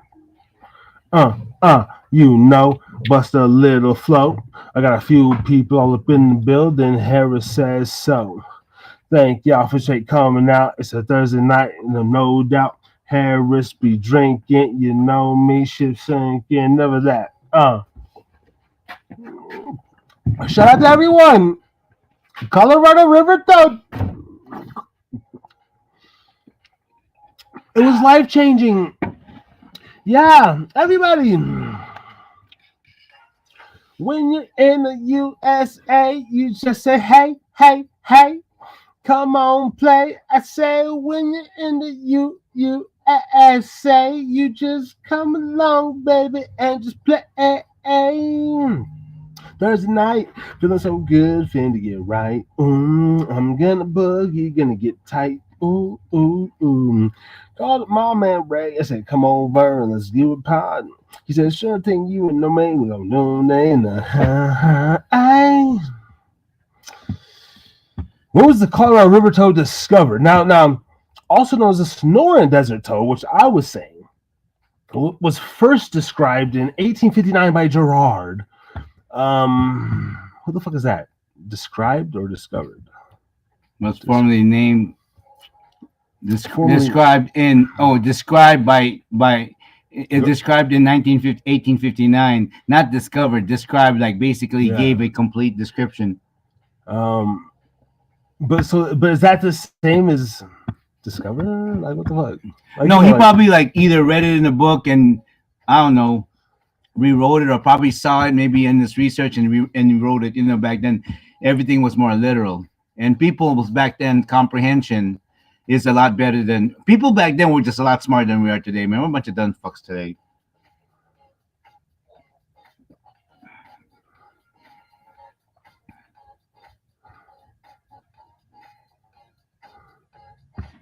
Interesting, man. I don't know. All I know is I want DMT to attract in my life again. Fuck the bullshit. I don't care. Being DMT, come to me. I want Bufo. I'm gonna get my name, change my name to Bufo Alvarez. Mr. Alvarez, how you doing? Yes, I'm very well. Thank you, sir. I'm so enlightened and happy to be here. Yes, peace and love. Mr. Alvarez. Mr. Alvarez. Hey, man, you know what I'm saying? Look, man. Hey, you know what? Is the music going to be heard this time? Because a couple of shows, the music wasn't heard, but oh well. I know that's a bad thing. I believe tonight going to be all right. Now, see, if we don't say nothing. Because what? Because the vibration and everything? It might not. It might not. Nobody's chimed in and said if they can hear the music. There's still 3 people in the building. Now, the music should make it blue. Oh, the music should make it blue. So every time we talk, and when we talk, it's blue. So I don't know if the fucking music, the shit's plugged in. I don't know what the hell they doing to me. I don't know what they're doing. So maybe the music sucks. And I'm sorry, guys. I don't fucking know. I've been doing this shit. Some weeks it goes, some weeks it doesn't. I got the chord. And then I go right here. Yeah. And if it's going, then that means it's going. Then I just, but there's no way of telling if the monitor or the. I have to go on the live, and I haven't done that yet, man. I hope it is, bro. I hope it is. That them back and tap it. Damn, tap that. I hope it is. I have to go in here and watch myself live. Is there music? Oh no. Is there music?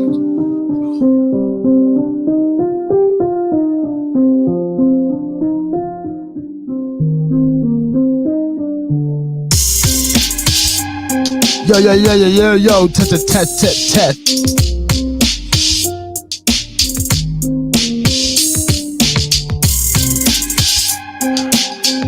You know, we just had to do a little thing. Now, sometimes the music on the board, the music on the phone, so many things to inquire. But yeah, music sounds good to me. Guess what? This is Rap University. Where the hell is Jonah? Where the hell is Jonah? Is you listening tonight, man, out in Arizona? I don't give a damn. Because you called it 2 weeks ago. And I got a video coming out about you, bro. Okay? And then every time it comes here and he tells you a situation, you get upset.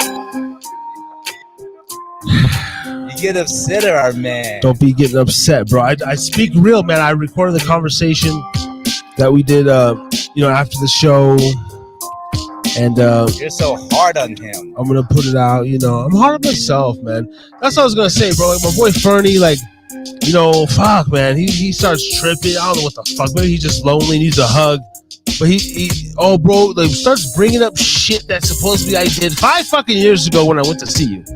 You're bringing up shit from 5 years ago. You must be bored, dog. You must be bored. I'm sorry, bro. I am in the great fucking United States of America, dog. That's not my fault. Okay? It's the way our cards fucking played out. And he's like upset at me, like, oh, And then even because I'm a Trumper, because I'm, I wear my MAGA hat, I'm trolling, I'm doing my shit. Oh, you're a racist. He literally thinks, I said, tell me you don't believe this, bro. Tell me you didn't really call me. Even if I am a racist, yes, I am. Fuck it. Cool. Like, what does that even mean? I don't give a fuck. I never call, this person's a racist. Like, so even if they are. Cool. Hey, how you doing, Mr. Racist, sir? Hey, have a good day. I really don't give a fuck. If you're racist, I don't give a like fuck. okay. Jesus. You know what? I truly I'm agree. I truly agree with what Malcolm X said. He said, "What do you call a person that plays the piano? The piano? A pianist. What do you call a person that plays the violin? A violinist. Okay. What do you call a person that studies people? A peopleist, a racist, peopleist, a people person. People person? I mean, a people person. A people person could be like a people pleaser. But someone who's concerned about their race, a racist. You know, yeah, no. If you truly care about people, you're gonna look at the person's. I mean, okay. The way I see it is this: the most fair way I can explain it. It's weird. Let's say, for instance, Filipinos, right? Uh-huh. And let's say, for instance, we are cheaters and we steal and we just do bad stuff, right? And then you just happen to see like a group of us just like that all the time. Now, it's not like you're going to go, oh, I don't like Filipinos. No, I don't like it because they steal and they cheat and they whatever, and this and that. But then at the same time, I believe when they find another Filipino who's not like that, I think they'll be friends with them because they feel comfortable around them. They feel okay. You know what? You're a good person. You're not trying to cheat, or you're trying to steal, or you're trying to lie, or you're trying to whatever hurt me, whatever. We're just people getting along. That's what they have to understand, though. But no, you're a racist because you know what? You don't have to like me. You don't have to like my haircut. You don't gotta like my face. You ain't gotta like nothing about me. I don't give a flying fuck. I like me. I don't understand the whole racist talk. It's like, okay, even if I am cool, but like, why? It's fucking silly shit. I don't know. Well, you know what? This shit. is all I can say. It's fucking silly shit. When how old is Fernie?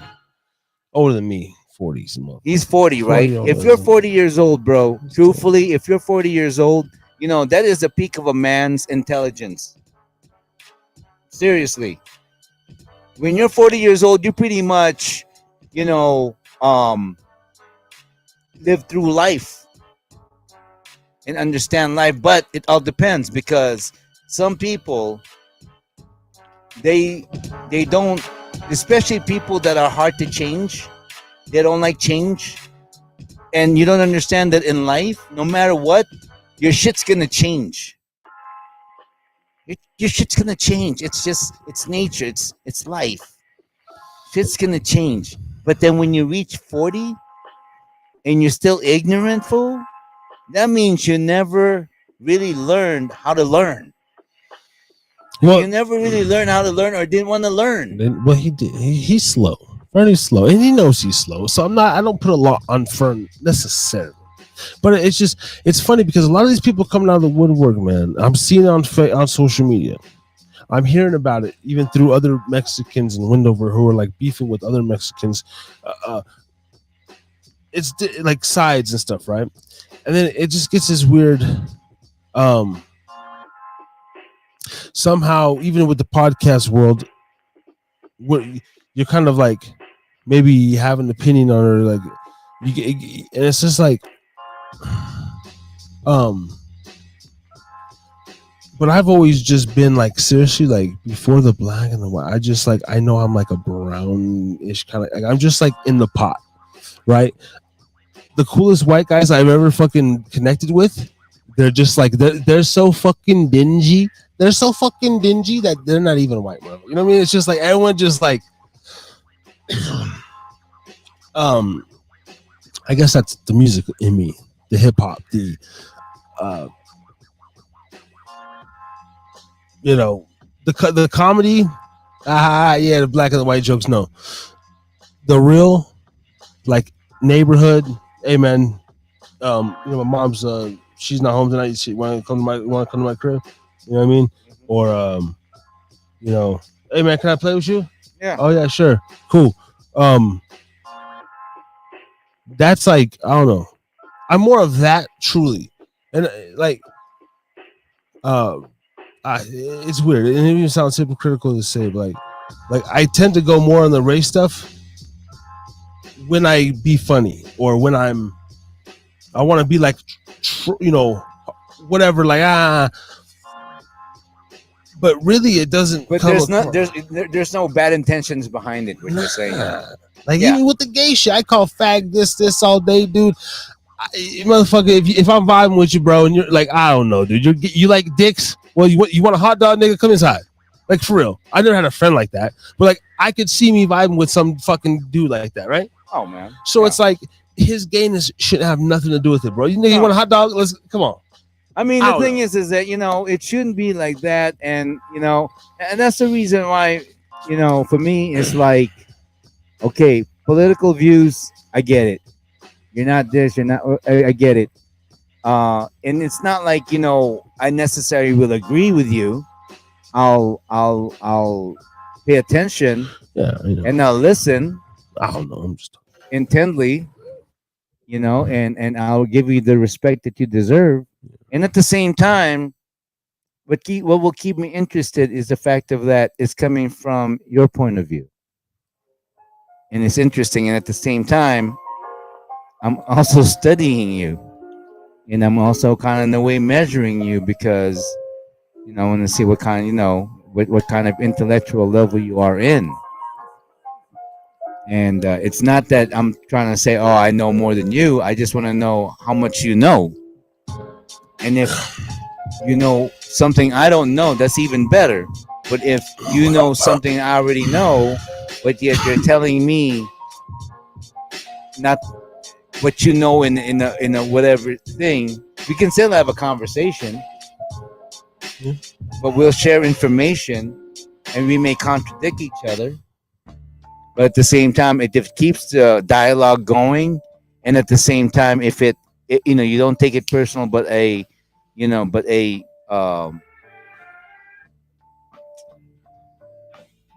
that's why I called my show "Talk, Teach, Truth," because, you know, it all starts from your mouth. When you talk it. You ready? You feel anything? Whenever you're ready, man. What? I was just saying, if you feel anything, whenever you're ready, I'm ready. Oh, flow with this? Just a little bit. Okay, you know what? I'm just. Why don't we just go by what I'm already saying? Okay. Talk. Here we go. Okay, hold on. Let me get this going. I don't have it all the way together. That's why I'm just slowly hyping it. Okay. Sometimes when I think outside the box, sometimes I think that's the only way I know how to think. I can't think of nothing else. A lot of people may be confused by me. A lot of people think I'm confused by them. But in reality, I understand it. I just dig deep down from within. Oh. Let us know if you can hear the beat. Let us know if you can hear the beat and us rapping at the same time. It's not the same with just rapping and you can't really hear the beat. If you can't hear the beat and you just hear my words, that's okay. I may be off to you, but I'm right on the beat because I hear it in my ear. And that's how it goes. Am I making it clear? Let's give it up, y'all. Give it up. Give it up. Harris is drinking again. Harris is drinking. A natural rant. Harry's drinking again. We started this. How long ago? 3 years. 3 years ago. 3 years ago on this date, we took the journey. 3 years ago, man, my wheels was turning. I didn't know what to do. I just pressed play. Check my crypto. I said, oh, yay. Fuck it. Today's the day I'm gonna get out of the bucket and put the money forward on something that's worth it, yeah. And then today I turn around and sell my shit again like it's 2012, man, 400 in yen. I mean USD. You know it's all good. Still got some things to put together, and it's you and me. Hey. It was Thursday, but now it's therapy. Shout out to Justina, wherever she be. Hey, Cause I don't know. But it's always been me and Ray, the straight co-host of What's Three.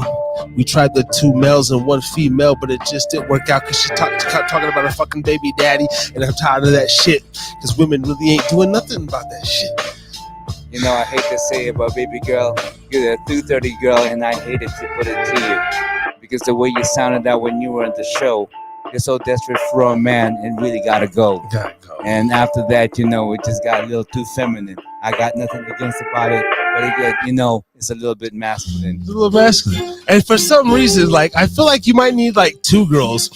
If it's like 2, like, it always goes to like dick and ball hair and like her talking about her period and like some like what, you know what I mean? Even on these other shit I listen to, except like Valuetainment when they keep it like professional and political. But when you're just loose talking with men and women, it always just goes into some like somehow some perverted shit. Relationship. And I fucking sharded, and then when sometimes I finger my coochie, and then whatever. It's just like, well, I mean, it all depends if that's the direction where it goes, man. That's all where the direction your conversation goes. It's not just gonna go there. But as the host, you control the conversation. No, even with us, even with like other shows I've been on, it kind of, unless you're like a specific niche or something, like I said, political or sports. But you know what? Like, okay, like remember that girl that was always on your show? She's from New Jersey, I think. CA. Yes, like the CA. Yeah, her She's CA, right? And remember, it's like let's come back to that one right there. Yeah. That was interesting. Well, that was her. That's her nick. That's her feel too, though. Every joke, like, that's her thing. Like, she calls herself the hoe, whatever. The hoe. All her posts are like sexual something. Wow. That's like what she does. Like, So it's like that was a. No, I'm not saying, like, I've had some good shows. Like, shout out to Helen. We touched on some things, but it didn't get raunchy. Yeah, no, Helen was very respectful. We did touch some things, but it was like, yeah, no, she was, and she was very intelligent. She was very intelligent. Maybe because it was the 3 of us though, and we're like new to it. We're trying to go for anything. I'm trying to. No, I mean, remember when we were with that CA and I got on? Yeah. And there was a little bit of friction because, and she would talk about like the men, like it's almost like I'll punch a man. Or I don't remember that, but this is what I remember she said. She really said that? Okay. Anyways, it's like I have them like the way it sounded to me was like, oh, I got him in control. And it's like, okay. Yeah. She writes contracts for the men. Contracts. Okay. Like, her men are the bitches. Yeah. She treats her men like the bitches. And apparently there's men that put up with it and basically literally jump when she says jump, I guess. I don't know. Okay. That's the thing. Yeah. Well, you know what? That's good for you. Because I mean, but even that's like a one. I don't know. Particularly, there was something going forward. All I'm saying is, like, if I was to entertain another female host or it would be like we would of course go there. Okay, let's have this fucking podcast and let's get all this shit out the way, and then let's steer it. And then, but like, I think that's just natural. Like, even locker room talk or something behind the scenes. Stephen A. Smith and Molly. Back there, like, like you imagine like all the kind of like sexist jokes that really go on with the cameras off. The stuff that would shock America. I think who is very appealing. She's this. I don't know her name for some reason. She's blonde hair. She's kind of thick, and she says she's got big tits, and she's got a really charming face. I don't know her name, but she's on the show, and she's and you know what? And it's funny because the questions that she had was, and it's a little clip, and it's cool, and I would probably have somebody like that on the show. like someone who's like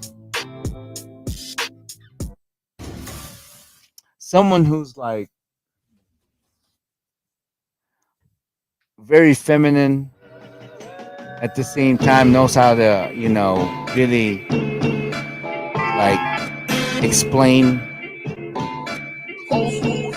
Because really, you know what? This whole thing about this world is changing, man. It's really changing. It's and as much as it looks like it's for the bad, because the whole whatever transgender whatsoever and pronouns and all that. No, a lot of people they're gonna hit that. They're gonna hit that point of like, oh man, I'm tired of this.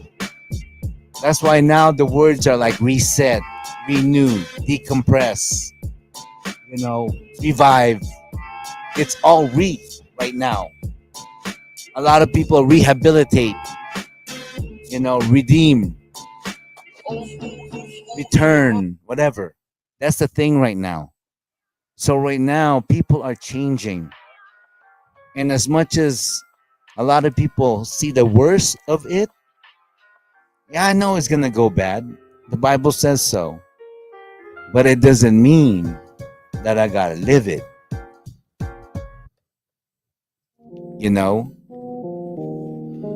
And I just, because of that, I really just want to, I know this is, can I read a Bible verse? Everybody, turn to me if you got a Bible. I want you to turn to Revelations. I know, Revelations 13 and 17. Revelations 13, 17. Hey, can you write on? Can you? This is gonna be a shocker. It really starts on 16. Starts on 16. Revelations. Okay, here we go. It really starts on 16. Actually, you know what? If we really want to get deep, let me go start from 15 to 17. Okay.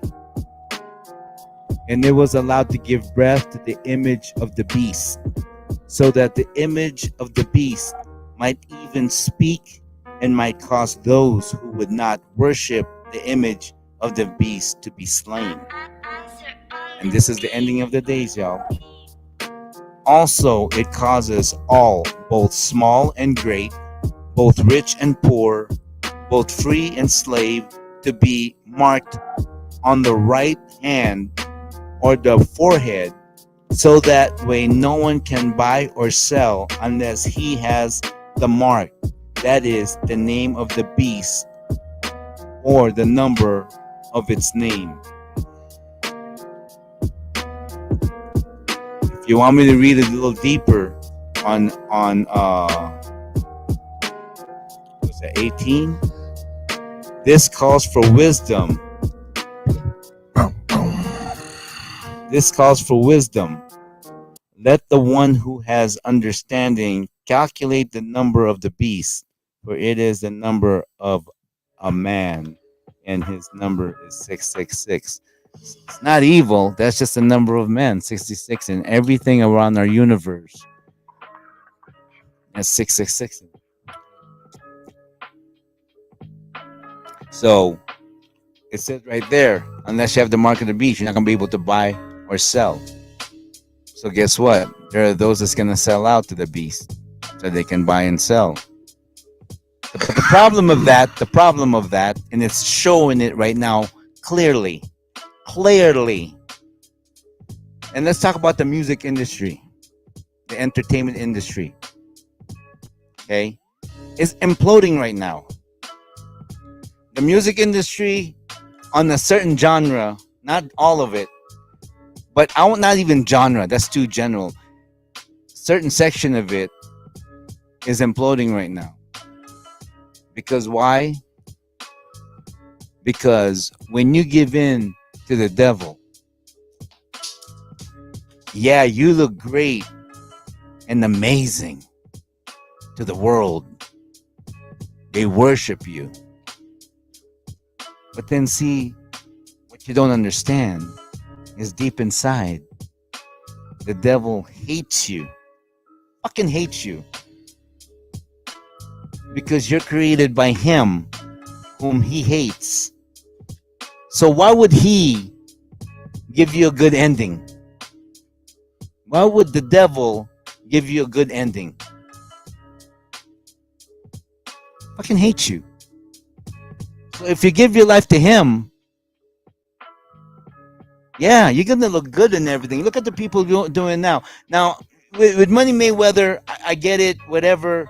But at the same time, he's gonna get humbled. But you know what? What's gonna happen to him? The worst that's gonna happen to Money Mayweather is he'll lose it, and he can probably build it again, because he's smart and he doesn't have any vice. The man is super disciplined. That's why he's a champion. And you know what? I'll give Money Mayweather this. Yeah, the reason why he had to change as a fighter is because he damaged his hand. He damaged his hand. It's not the same anymore. So what are you gonna do? I need to make money. Let me be smart. They can call whatever, but you know what? I gotta look after for my best interest. Okay, so now, from what I heard from Stephen A. Smith, he's filing bankruptcy. Did you hear about that? Did you also hear that Bobby Brown died today? Oh, you tell me this. Yeah. So, you know, all of these people that had favor, are now, but you know, with Money Mayweather, for all I know is that he's just being humbled, man. He's being humbled. And I gotta tell you this. I understand about his hand, but at the same time, Manny Pacquiao was also right. He said, you're a boxer. Your role in this world as a boxer is to give people a good fighting show, because that's your gift. You're able to do that. That's what you love to do. But if you're gonna like use boxing just for your own wealth and gains, but your fights are boring, and yeah, I'll be honest, Mayweather fights are boring. They're not fun to watch. They're not fun to watch. I don't like watching Mayweather fight. I respect him as a fighter, but I don't like watching. He's boring. Yeah, he's a defensive fighter, but he's boring. And that's what Manny Pacquiao said, and they're both champions. See, you're there to perform. People want to see you knock out people. People want to see you challenge the best fighter that's close to you. And whether you win or not, that's how you become. And I can understand that. And so now he's being humbled. Oh, money, I'm showing all this money, all this cash and everything. And next thing you know, found out. And look what's happening to P. Diddy. His Ciroc deal is like faltering, you know, and he's done a lot of bad stuff, you know. And he may win this trial. He may not even go to jail. But the situation is this. The world knows it now. The world knows what you did. And maybe that doesn't matter to you. And maybe it shouldn't matter to you. But you reap what you sow. You reap what you sow. Think about that. And it's happening in front of our eyes to that right now. You reap what you sow. You know? Yeah, so people in this world that are like wealthy, I'm not mad at them. There's people that are created in this world to become who they are right now. So the whole thing, well, I don't like so and so because he's rich. How can you hate a rich man? Why? What's there to hate? Okay, you need to do something. If you're gonna hate someone because they're successful, all right. But you know, but that's what's gonna happen. So for me, the way I look at life right now is that, hey, I'm gonna be the best me, because I already know what's gonna happen in the end.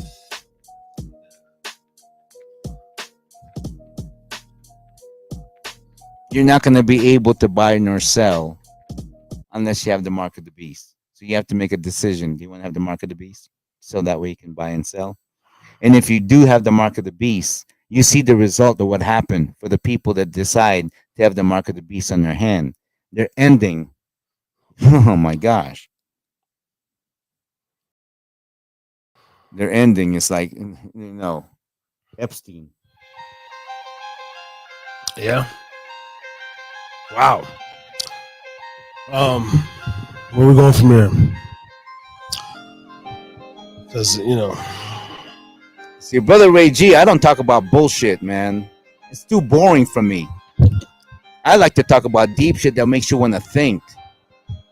That makes you want to, like, not only think, it's going to allow you to really just look at what you're doing and you go, you know what? I'm better than this. A lot of people hate it. I don't care. All I know is this. If I'm doing this to you, it's not to better me. It's to better you. It makes me feel good inside. I feel like I'm doing the right thing to do. It's the last thing I can do for you. My brother. My sister. The mothers and the fathers. The grandfathers and the grandmothers. The aunties and the uncles. The cousins. Everybody in your family that's blood related. We do this for the family. Do it for a tragedy. Like it's a tragedy, but do it for the family. You do it for the babies. Do it for the ladies. Come on, fellas, stand up. You know you feel it in your gut. I got everything that I need right now to make a legacy of my life right now. Everybody's a story. One day I'm gonna tell it. My life may not be spectacular, but in the end, when I write it, it'll be fabulous. You'll be following me every day of the week, reading about me, learning about what I'm trying to speak. See, my favorite's always been Bruce Lee. I read about him since I was 13. Not only do I look like him when I was younger, even a little bit of do, but the personality behind it and the character is me. Bruce Lee 2.0. Oh man, I hope the beat is working, man. It's not working or no? As far as I know. The last time I checked, bro. Oh. The board beat's working. Hopefully the YouTube, yeah. You know what? I just want to tell you about my little TikTok, and I use that, that AI to edit it. It's amazing, man. It's so easy. It's so quick, and at the same time, it kind of understands the way I want to relate the story. And I get a big kick out of it. And it's like I was talking to my partner Brian, and he said, "So what do you do your reels? What's this and that? Because what's the story?" I said, "Nothing. I just post my face, and I just take videos of me driving, not saying anything, but the background music goes for the visual, and then people are liking it. All right, cool, and I enjoy making it."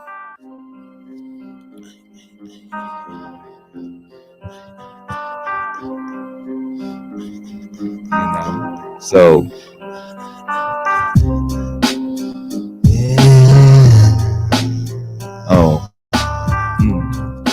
Why do you feel so vain?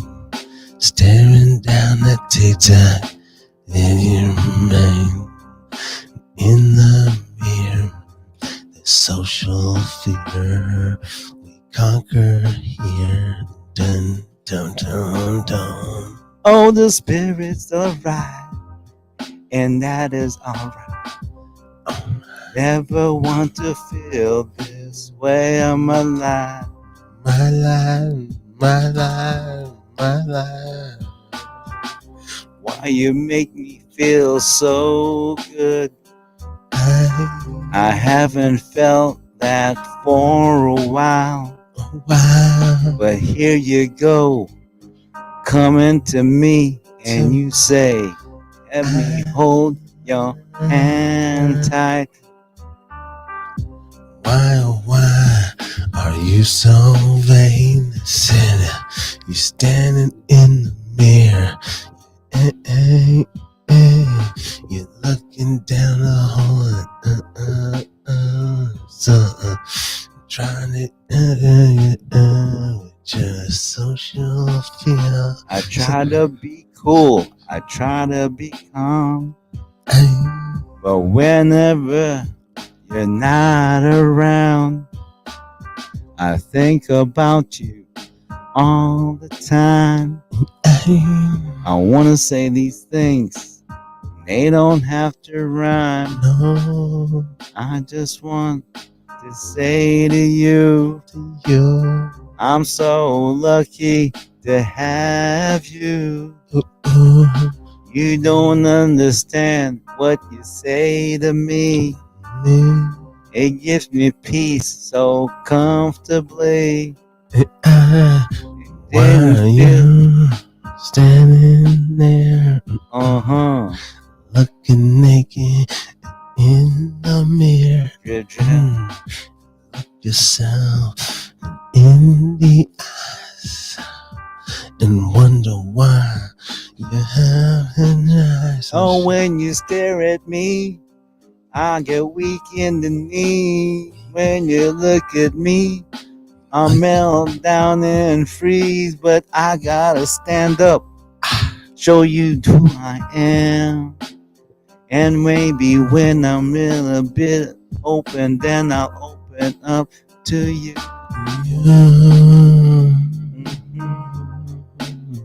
You know that you.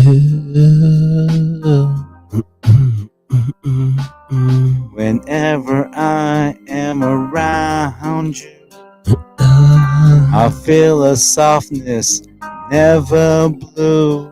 And when you're near me and I feel your warmth, I smell your hair, oh so home. I don't know what you do to me. Every time you breathe, it does something to me. I can't believe that you are mine.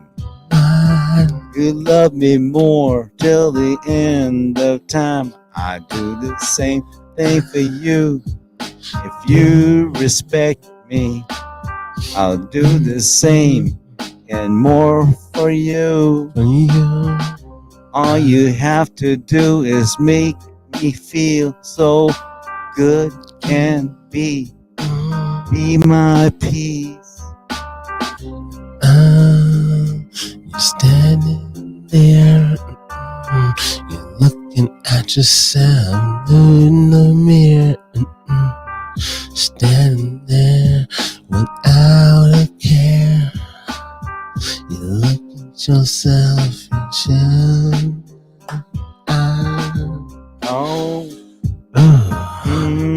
right there. That's a little something like a, just like bare it all, like you're naked, like you're naked in front of a mirror, bro. You know what? You know what? What I love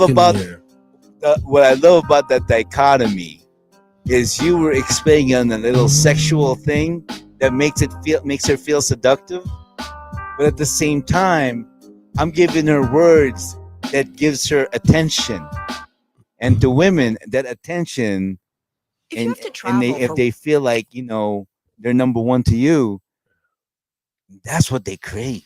In my head too, I'm picturing kind of like a black and white or like a sandstone kind of noir video, not like full color, and like a woman, and like you see her scar and like her, like everything, and it's just like dun, dun, and she's like very like maybe like a hotel room, and she's just like like getting ready, but it's like she's got bruises on her legs, maybe like she's been through some shit, and it's like you cut to like the things on the floor, like the just an and it's like the realization that like I'm gonna have to look at myself. Like either way, all the bullshit, all the scars at the end of the video, like she's like, get yourself ready, him, her, whatever, and it's like you go out the door, like you continue on, like you have to look at yourself.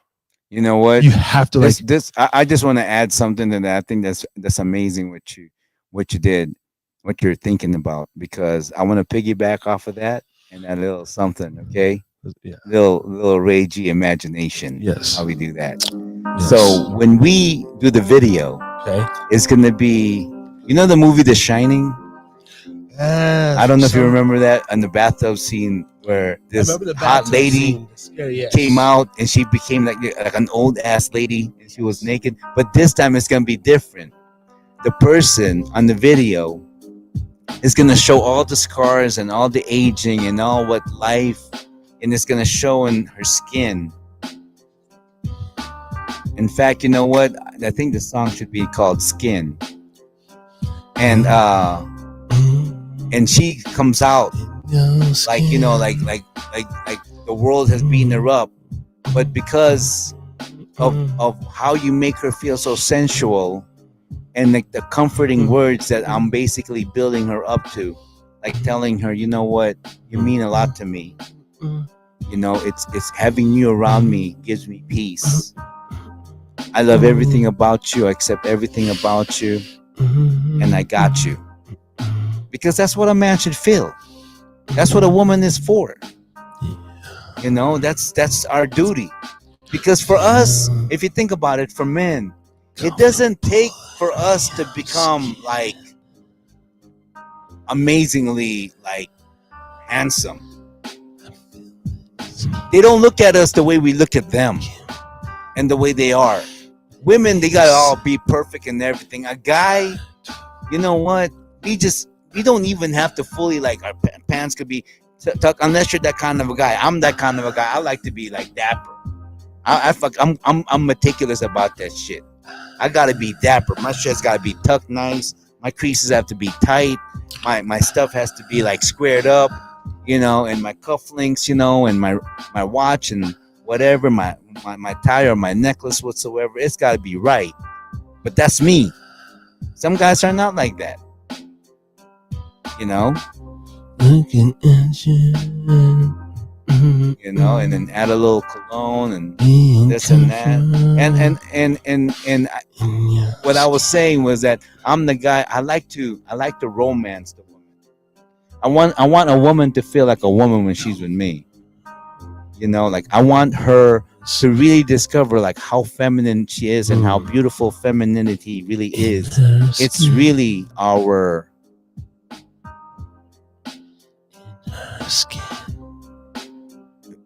a woman's femininity is our is a real man's skin. What's that word? I'm blanking out.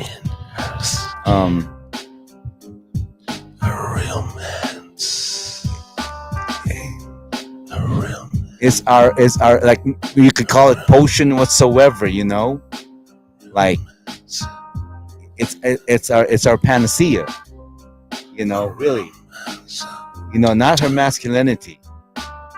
The question is this. So let's say, for instance, if a woman, there's some women that act a little the way they walk, like kind of manly, but deep inside they're really feminine. Is there such a thing? That deep inside but deep inside they're really feminine. Oh yeah. But on the outside, they kind of walk like a man. I think a lot of this. I think most women, even the ones that they try to act all, men, us men in general, and the men before me, and probably the men before you, like it's all of our faults, right? We kind of pass the bullshit. But I think a lot of women, they in society with the music, with the Beyoncés and the INDE, the independent girl, go get you girl. I think a lot of them are like, they use that as a fucking crutch, a shell, and no true woman wants to be alone.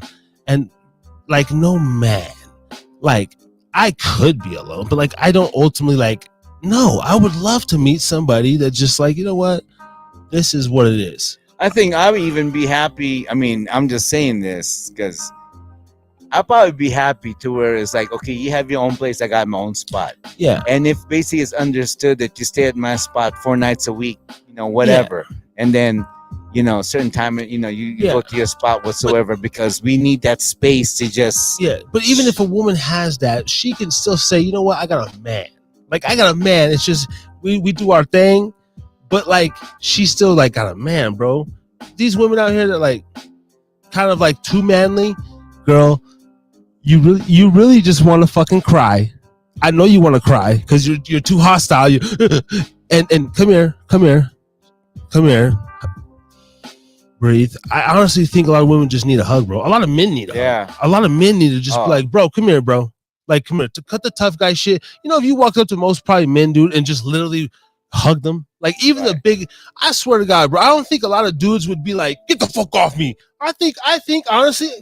If some random dude came up in a non-threatening way and just hugged me in like a coffee shop. If a dude tells me, hey bro, man, let me give you a hug, and he goes, no man, I'm not, whatever. To me, that already tells me a signal to where you're not secure about who you are. You're not really what you say you are as a man. Because the thing is that if men back in the days who kill each other and with swords and shit, who's in battle, like chopping each other up. There was in history where men, actually Russian men, kiss each other on the lips. It wasn't gay. It was an honor. And there's some, you know, European that kiss on the cheek. It wasn't gay. It's a form of respect. Yeah. It's a form of respect. Yeah. You know what I mean? Yeah.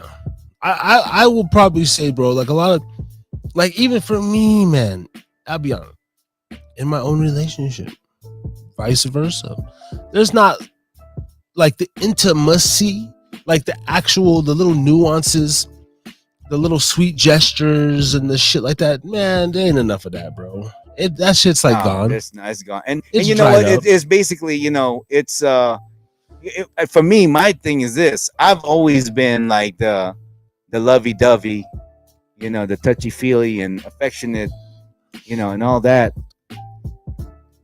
But it's the other one who, for some reason, I don't know, and I believe it wasn't because of me. I think it's because of how she felt about herself.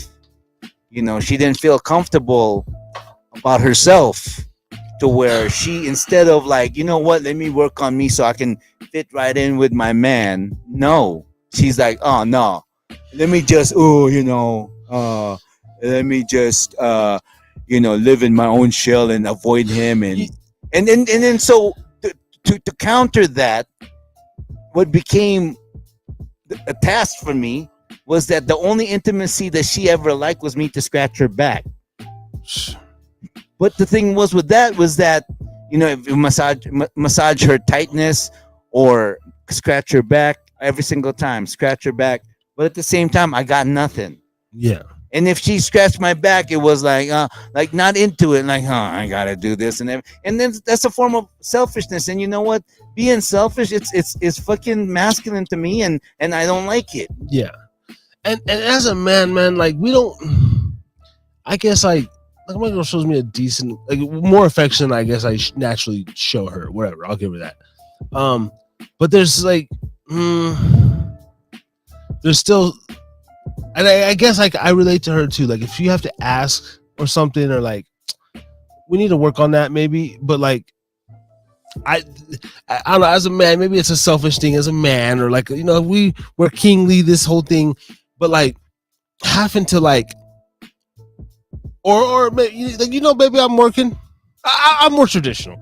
God damn it, you know I'm getting up at 4 a.m. Like make me a lunch, or you know this, like. Instead of having to like negotiate, right? A lot of couples, I think, well, I'll clean the bathroom and you do the dishes. Cool. Right, tit for tat. If that works, and which sometimes it does, but if you have to negotiate, or sometimes she'll be like, babe, can you rub my feet? And be like, yeah, I got you. Or sometimes I'll naturally rub her feet, whatever. Like I like feet. But anyway, um, so I probably give more foot massages than the average guy. But like, Well, you know what the thing is, a lot of times it's just basically, you want to touch your woman.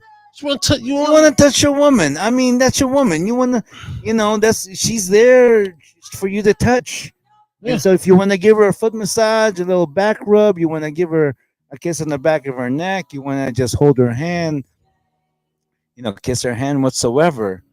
And and it's like, tell me she doesn't appreciate that. yeah, And because that's attention. And yeah. you know what? I've experienced to where I done all that, and it's like, oh, what are you doing? This and that. And you know what? That really just turned me off. I'm like, well, fuck you then. You know what I mean? It's like you don't deserve this freaking amazing affection. And it's like you just don't even know. I mean, it's like I give. They call it in Tagalog lambing. When you're lambing, basically you're just cuddling and you're being all sweet and lovey dovey. Man, I'm the king of lambing, man.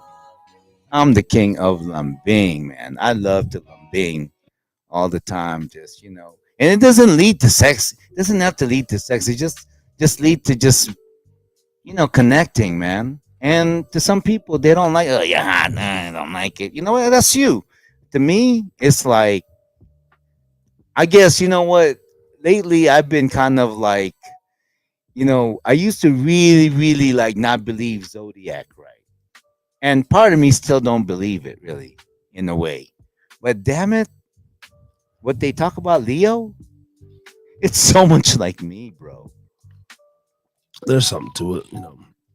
There's something to it. There's a lot of, I'm finding out there's a lot of truth about it because I'm going through those experiences. Like they say, the Leo, they're not the type that's gonna confront you and be all roaring in front of you. They'll just leave you alone. And you know what? I'm that guy.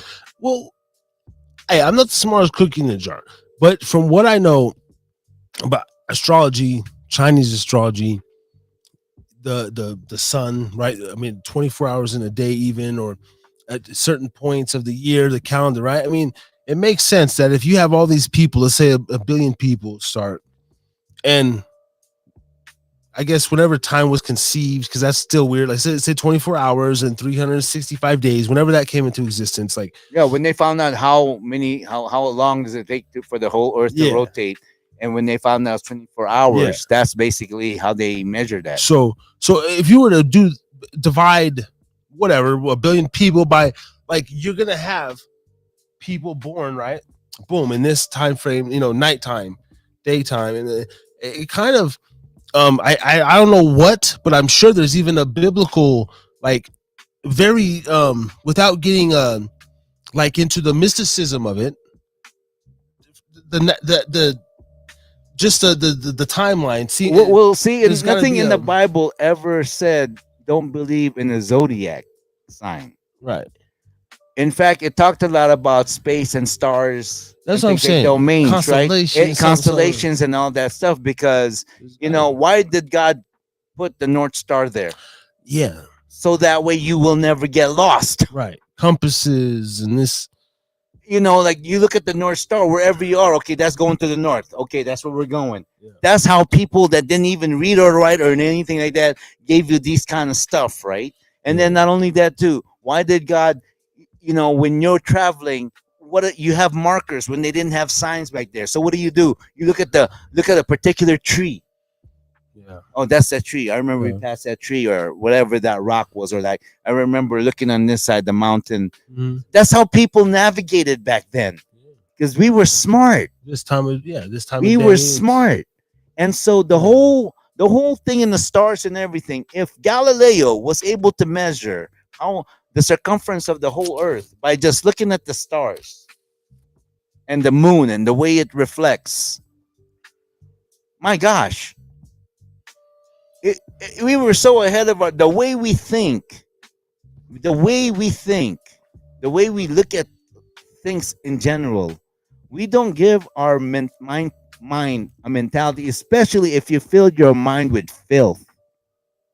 Because when you're in the, I'm just gonna open up with this rant right here, right? Show. Peace hobo chilling. Peace hobo chilling up in the Podbean.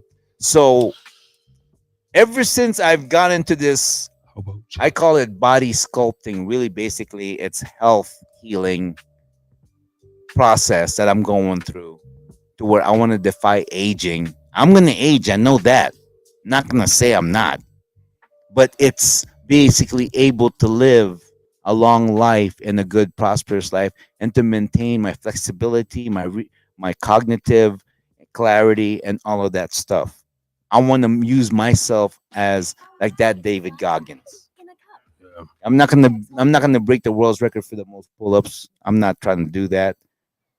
What I'm trying to do is I want to have the endurance, but a different kind of endurance of a David Goggins.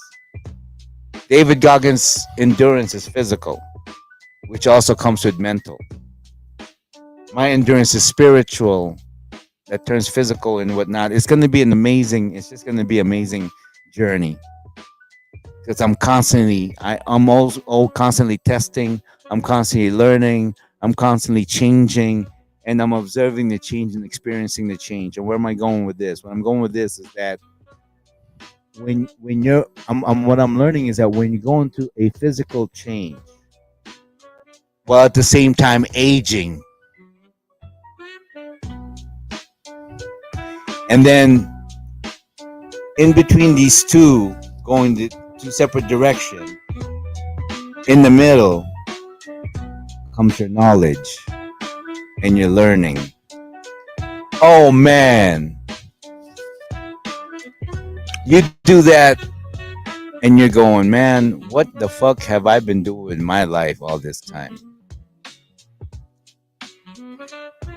And then you go, wow, I, I was created to be amazing.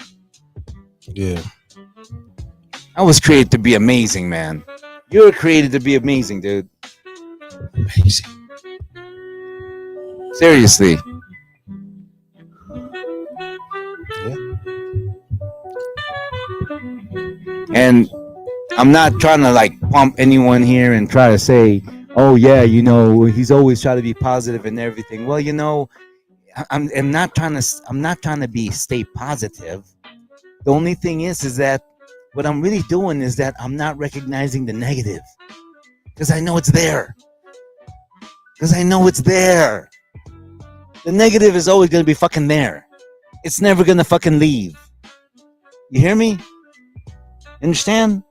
The negative is always gonna be there. That's why there's sin. That's why there's yin and yang. That's why there's attack and counterattack. That's why there's a plus and minus. That's why there's a positive and negative. The negative is gonna be always there. Now, when I mean I try not to recognize it, it's like you're going through and the negative is just hitting you on all sides. Once you understand it, you kind of get numb to it. It doesn't affect you anymore. Then you stop reacting. And when you stop reacting, that's when things starts changing. And you just hone in on what you're trying to do. And you got to think, what is it what I'm trying to do? What is it you want to try to do?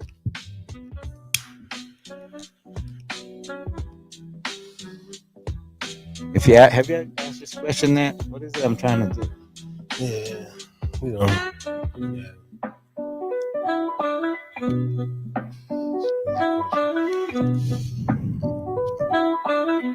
I mean, you've achieved, many things. You've achieved to have a son, so you have a family. That's a huge achievement. Yeah. You have a skill set. You achieve that. Just like I got a skill set. I got a family.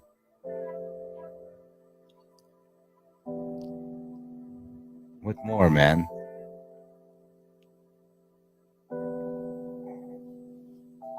I mean, you know,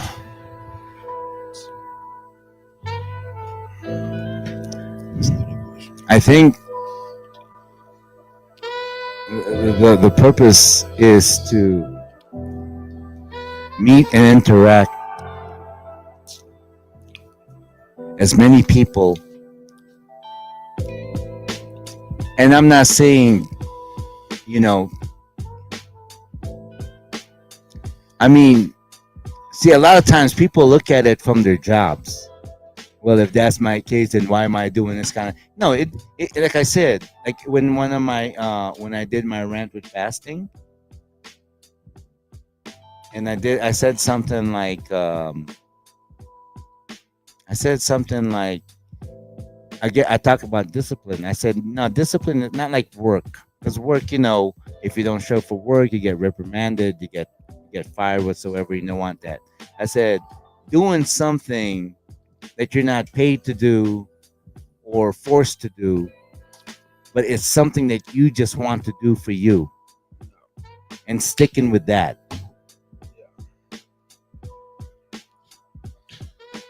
And that's what I talked about. And I had a pretty good response. A lot of viewers, like 84 viewers and stuff like that, in a matter of like 3 hours. And because I've been kind of studying, this thing on TikTok. And at first I just started visual and then music in the background. But now I'm slowly talking about like little rants, and I put little background music behind it. Yeah. I got that from you. Yeah. That's Harry Too Scary style right there. Yeah, not even just, just fucking. Like like this show right here. If this is not including the background music, Gotta have the music, man. Gotta have the music. but it's okay. Gotta have the fucking music. The music, you gotta have the music, man. You know why? Because I think, okay, this is what I envision the future, right? Like some way, somehow. Because okay, another thing that this is crazy. You're gonna say, "Oh, Ray, you're fanatical, whatever." The career that my sign tells me I should have was, I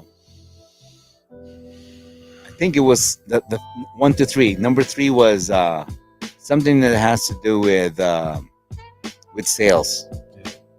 Then number 2 was something that has to do with like being an entrepreneur. And then the first one for Leo, August Leo, entertainment. Now you've known me a long time. Tell me if these 3 doesn't line up with what I've been doing.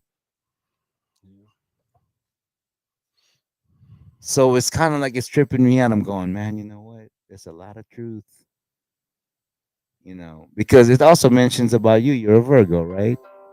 And there's a lot of things in there about Virgo that's exactly like you. Like you're very calculating.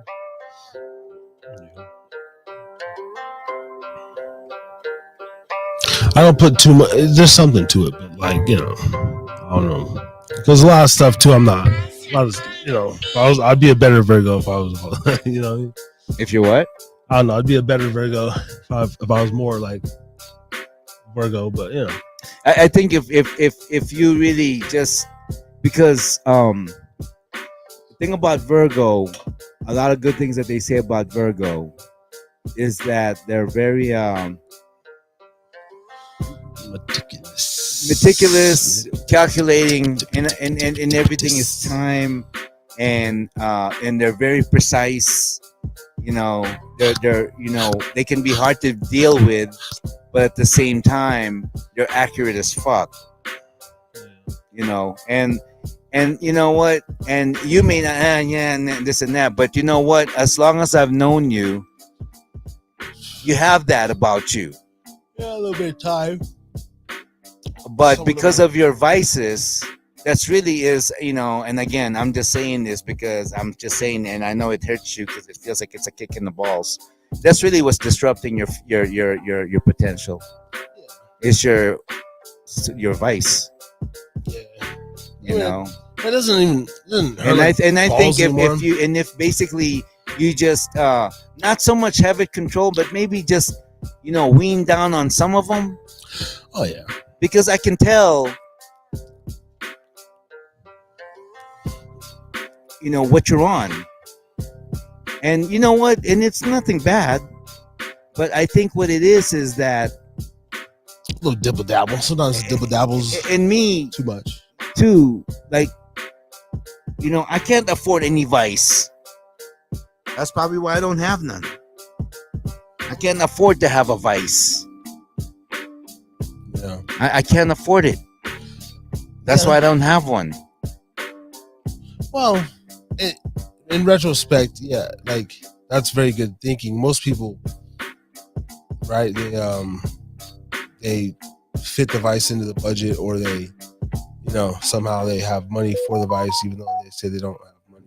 Because so let's go there. If you have a budget for your vice, and the thing is that if you have a budget for your vice, There's always a budget for something, right? It could be better. It could be something. the question I will ask is this: is your vice making you that much more productive? Is it really making you move forward in wherever it is you're trying to do? Because if first of all, when I say move forward, if you don't know what you want to do, then you know what? Then okay, do your vice, because you don't know what the fuck you want to do. Your vice is just something to fill your time. But if you're really honed in and focused on something that you need to do, you know what? The vice starts going, that doesn't even make sense. Fuck it. I'll stop that. I'll stop this. Or I'll do it if, say, for instance, I don't have to pay for it. Yeah. But at the same time, when that happens, you're also in control of it. Yeah. But if it's you put into your budget, that's bad investment, in my opinion. That's bad opinion. That's bad investment. That's to me, and I'm just saying this for real, because that to me is like taking away from your family. Yeah. No, it is. It is a lot. A lot of regards, but I don't know. It's people don't care. We don't care. Again, it's not I don't really give a fuck what people think. Yeah. It's not what people. I don't give a flying fuck what people don't care. I don't know what they care.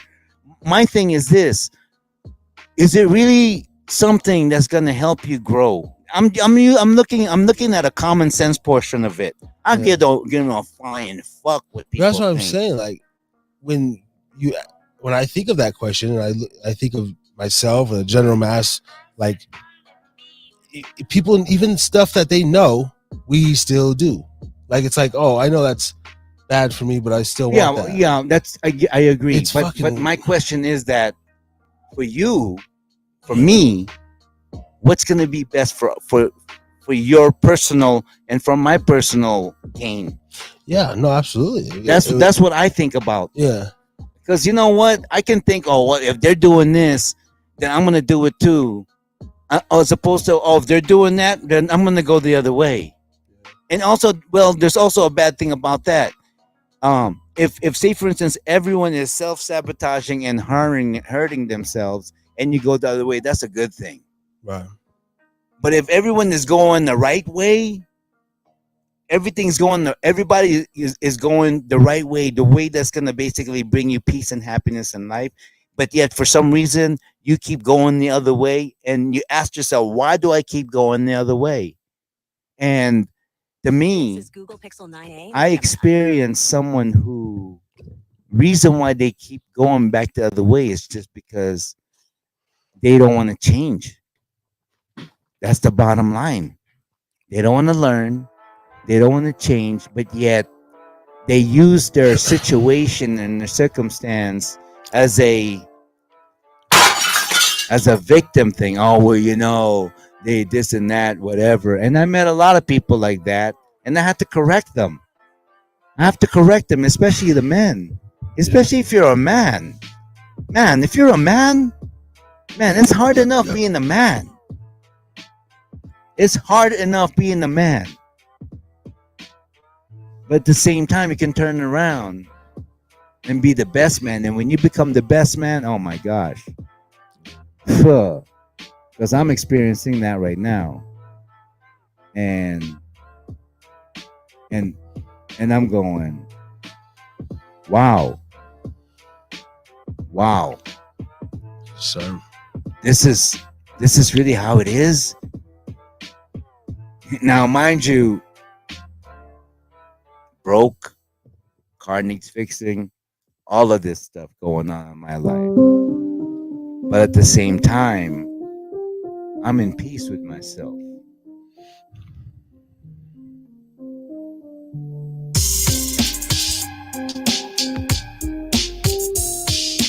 Yeah.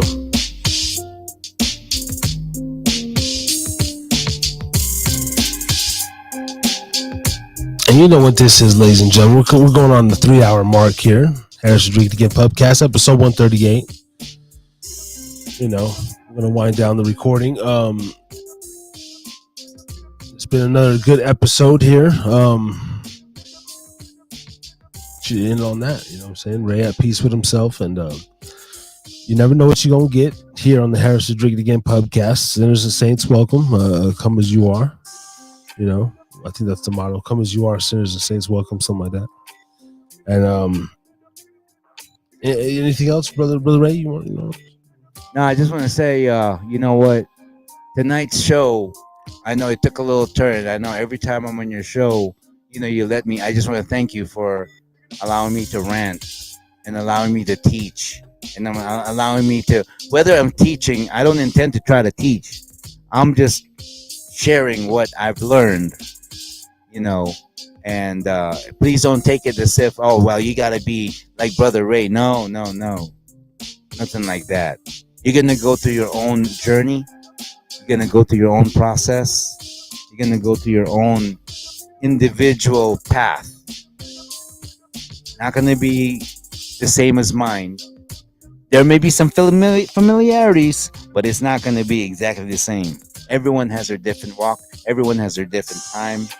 But what we talked about tonight is going to be in your conscious, in your subconscious. And it may even bother you. And you may even talk, you know, and it's going to, and it will go deep inside your thought. And you're going to think about it. And I just hope and pray that whatever we talked about here tonight, you know, that you be blessed by it. That you enjoyed it. And if you want to share with other people. Well, all right. Amen to that. You know what I'm saying? Ain't gonna stop the hustle, man. Ain't gonna do, you know what I mean? Catch us here live every Thursday night, 9 p.m. summer hours, you know. Live YouTube, Podbean, X, Twitch, Facebook. We everywhere, man. Harris will drink it again. Live on Spotify and Apple as well. We just crossed over 2,100 downloads, so thank you very much. And check out us on all the socials. We'll be here next week, 9 p.m. for episode 139. I might be going live from the Wolf Den with Fatty Phil and White Boy Chris or whatever. I don't know. He doesn't have a name yet. But might be doing like a little crazy kind of show next week. Hopefully. We'll see. But if not, I'll be here. Ladies and gentlemen, Brother Ray G. I am Harry. Harry's drinking again. AKA Mr. Harris. Peace and love, y'all. We out.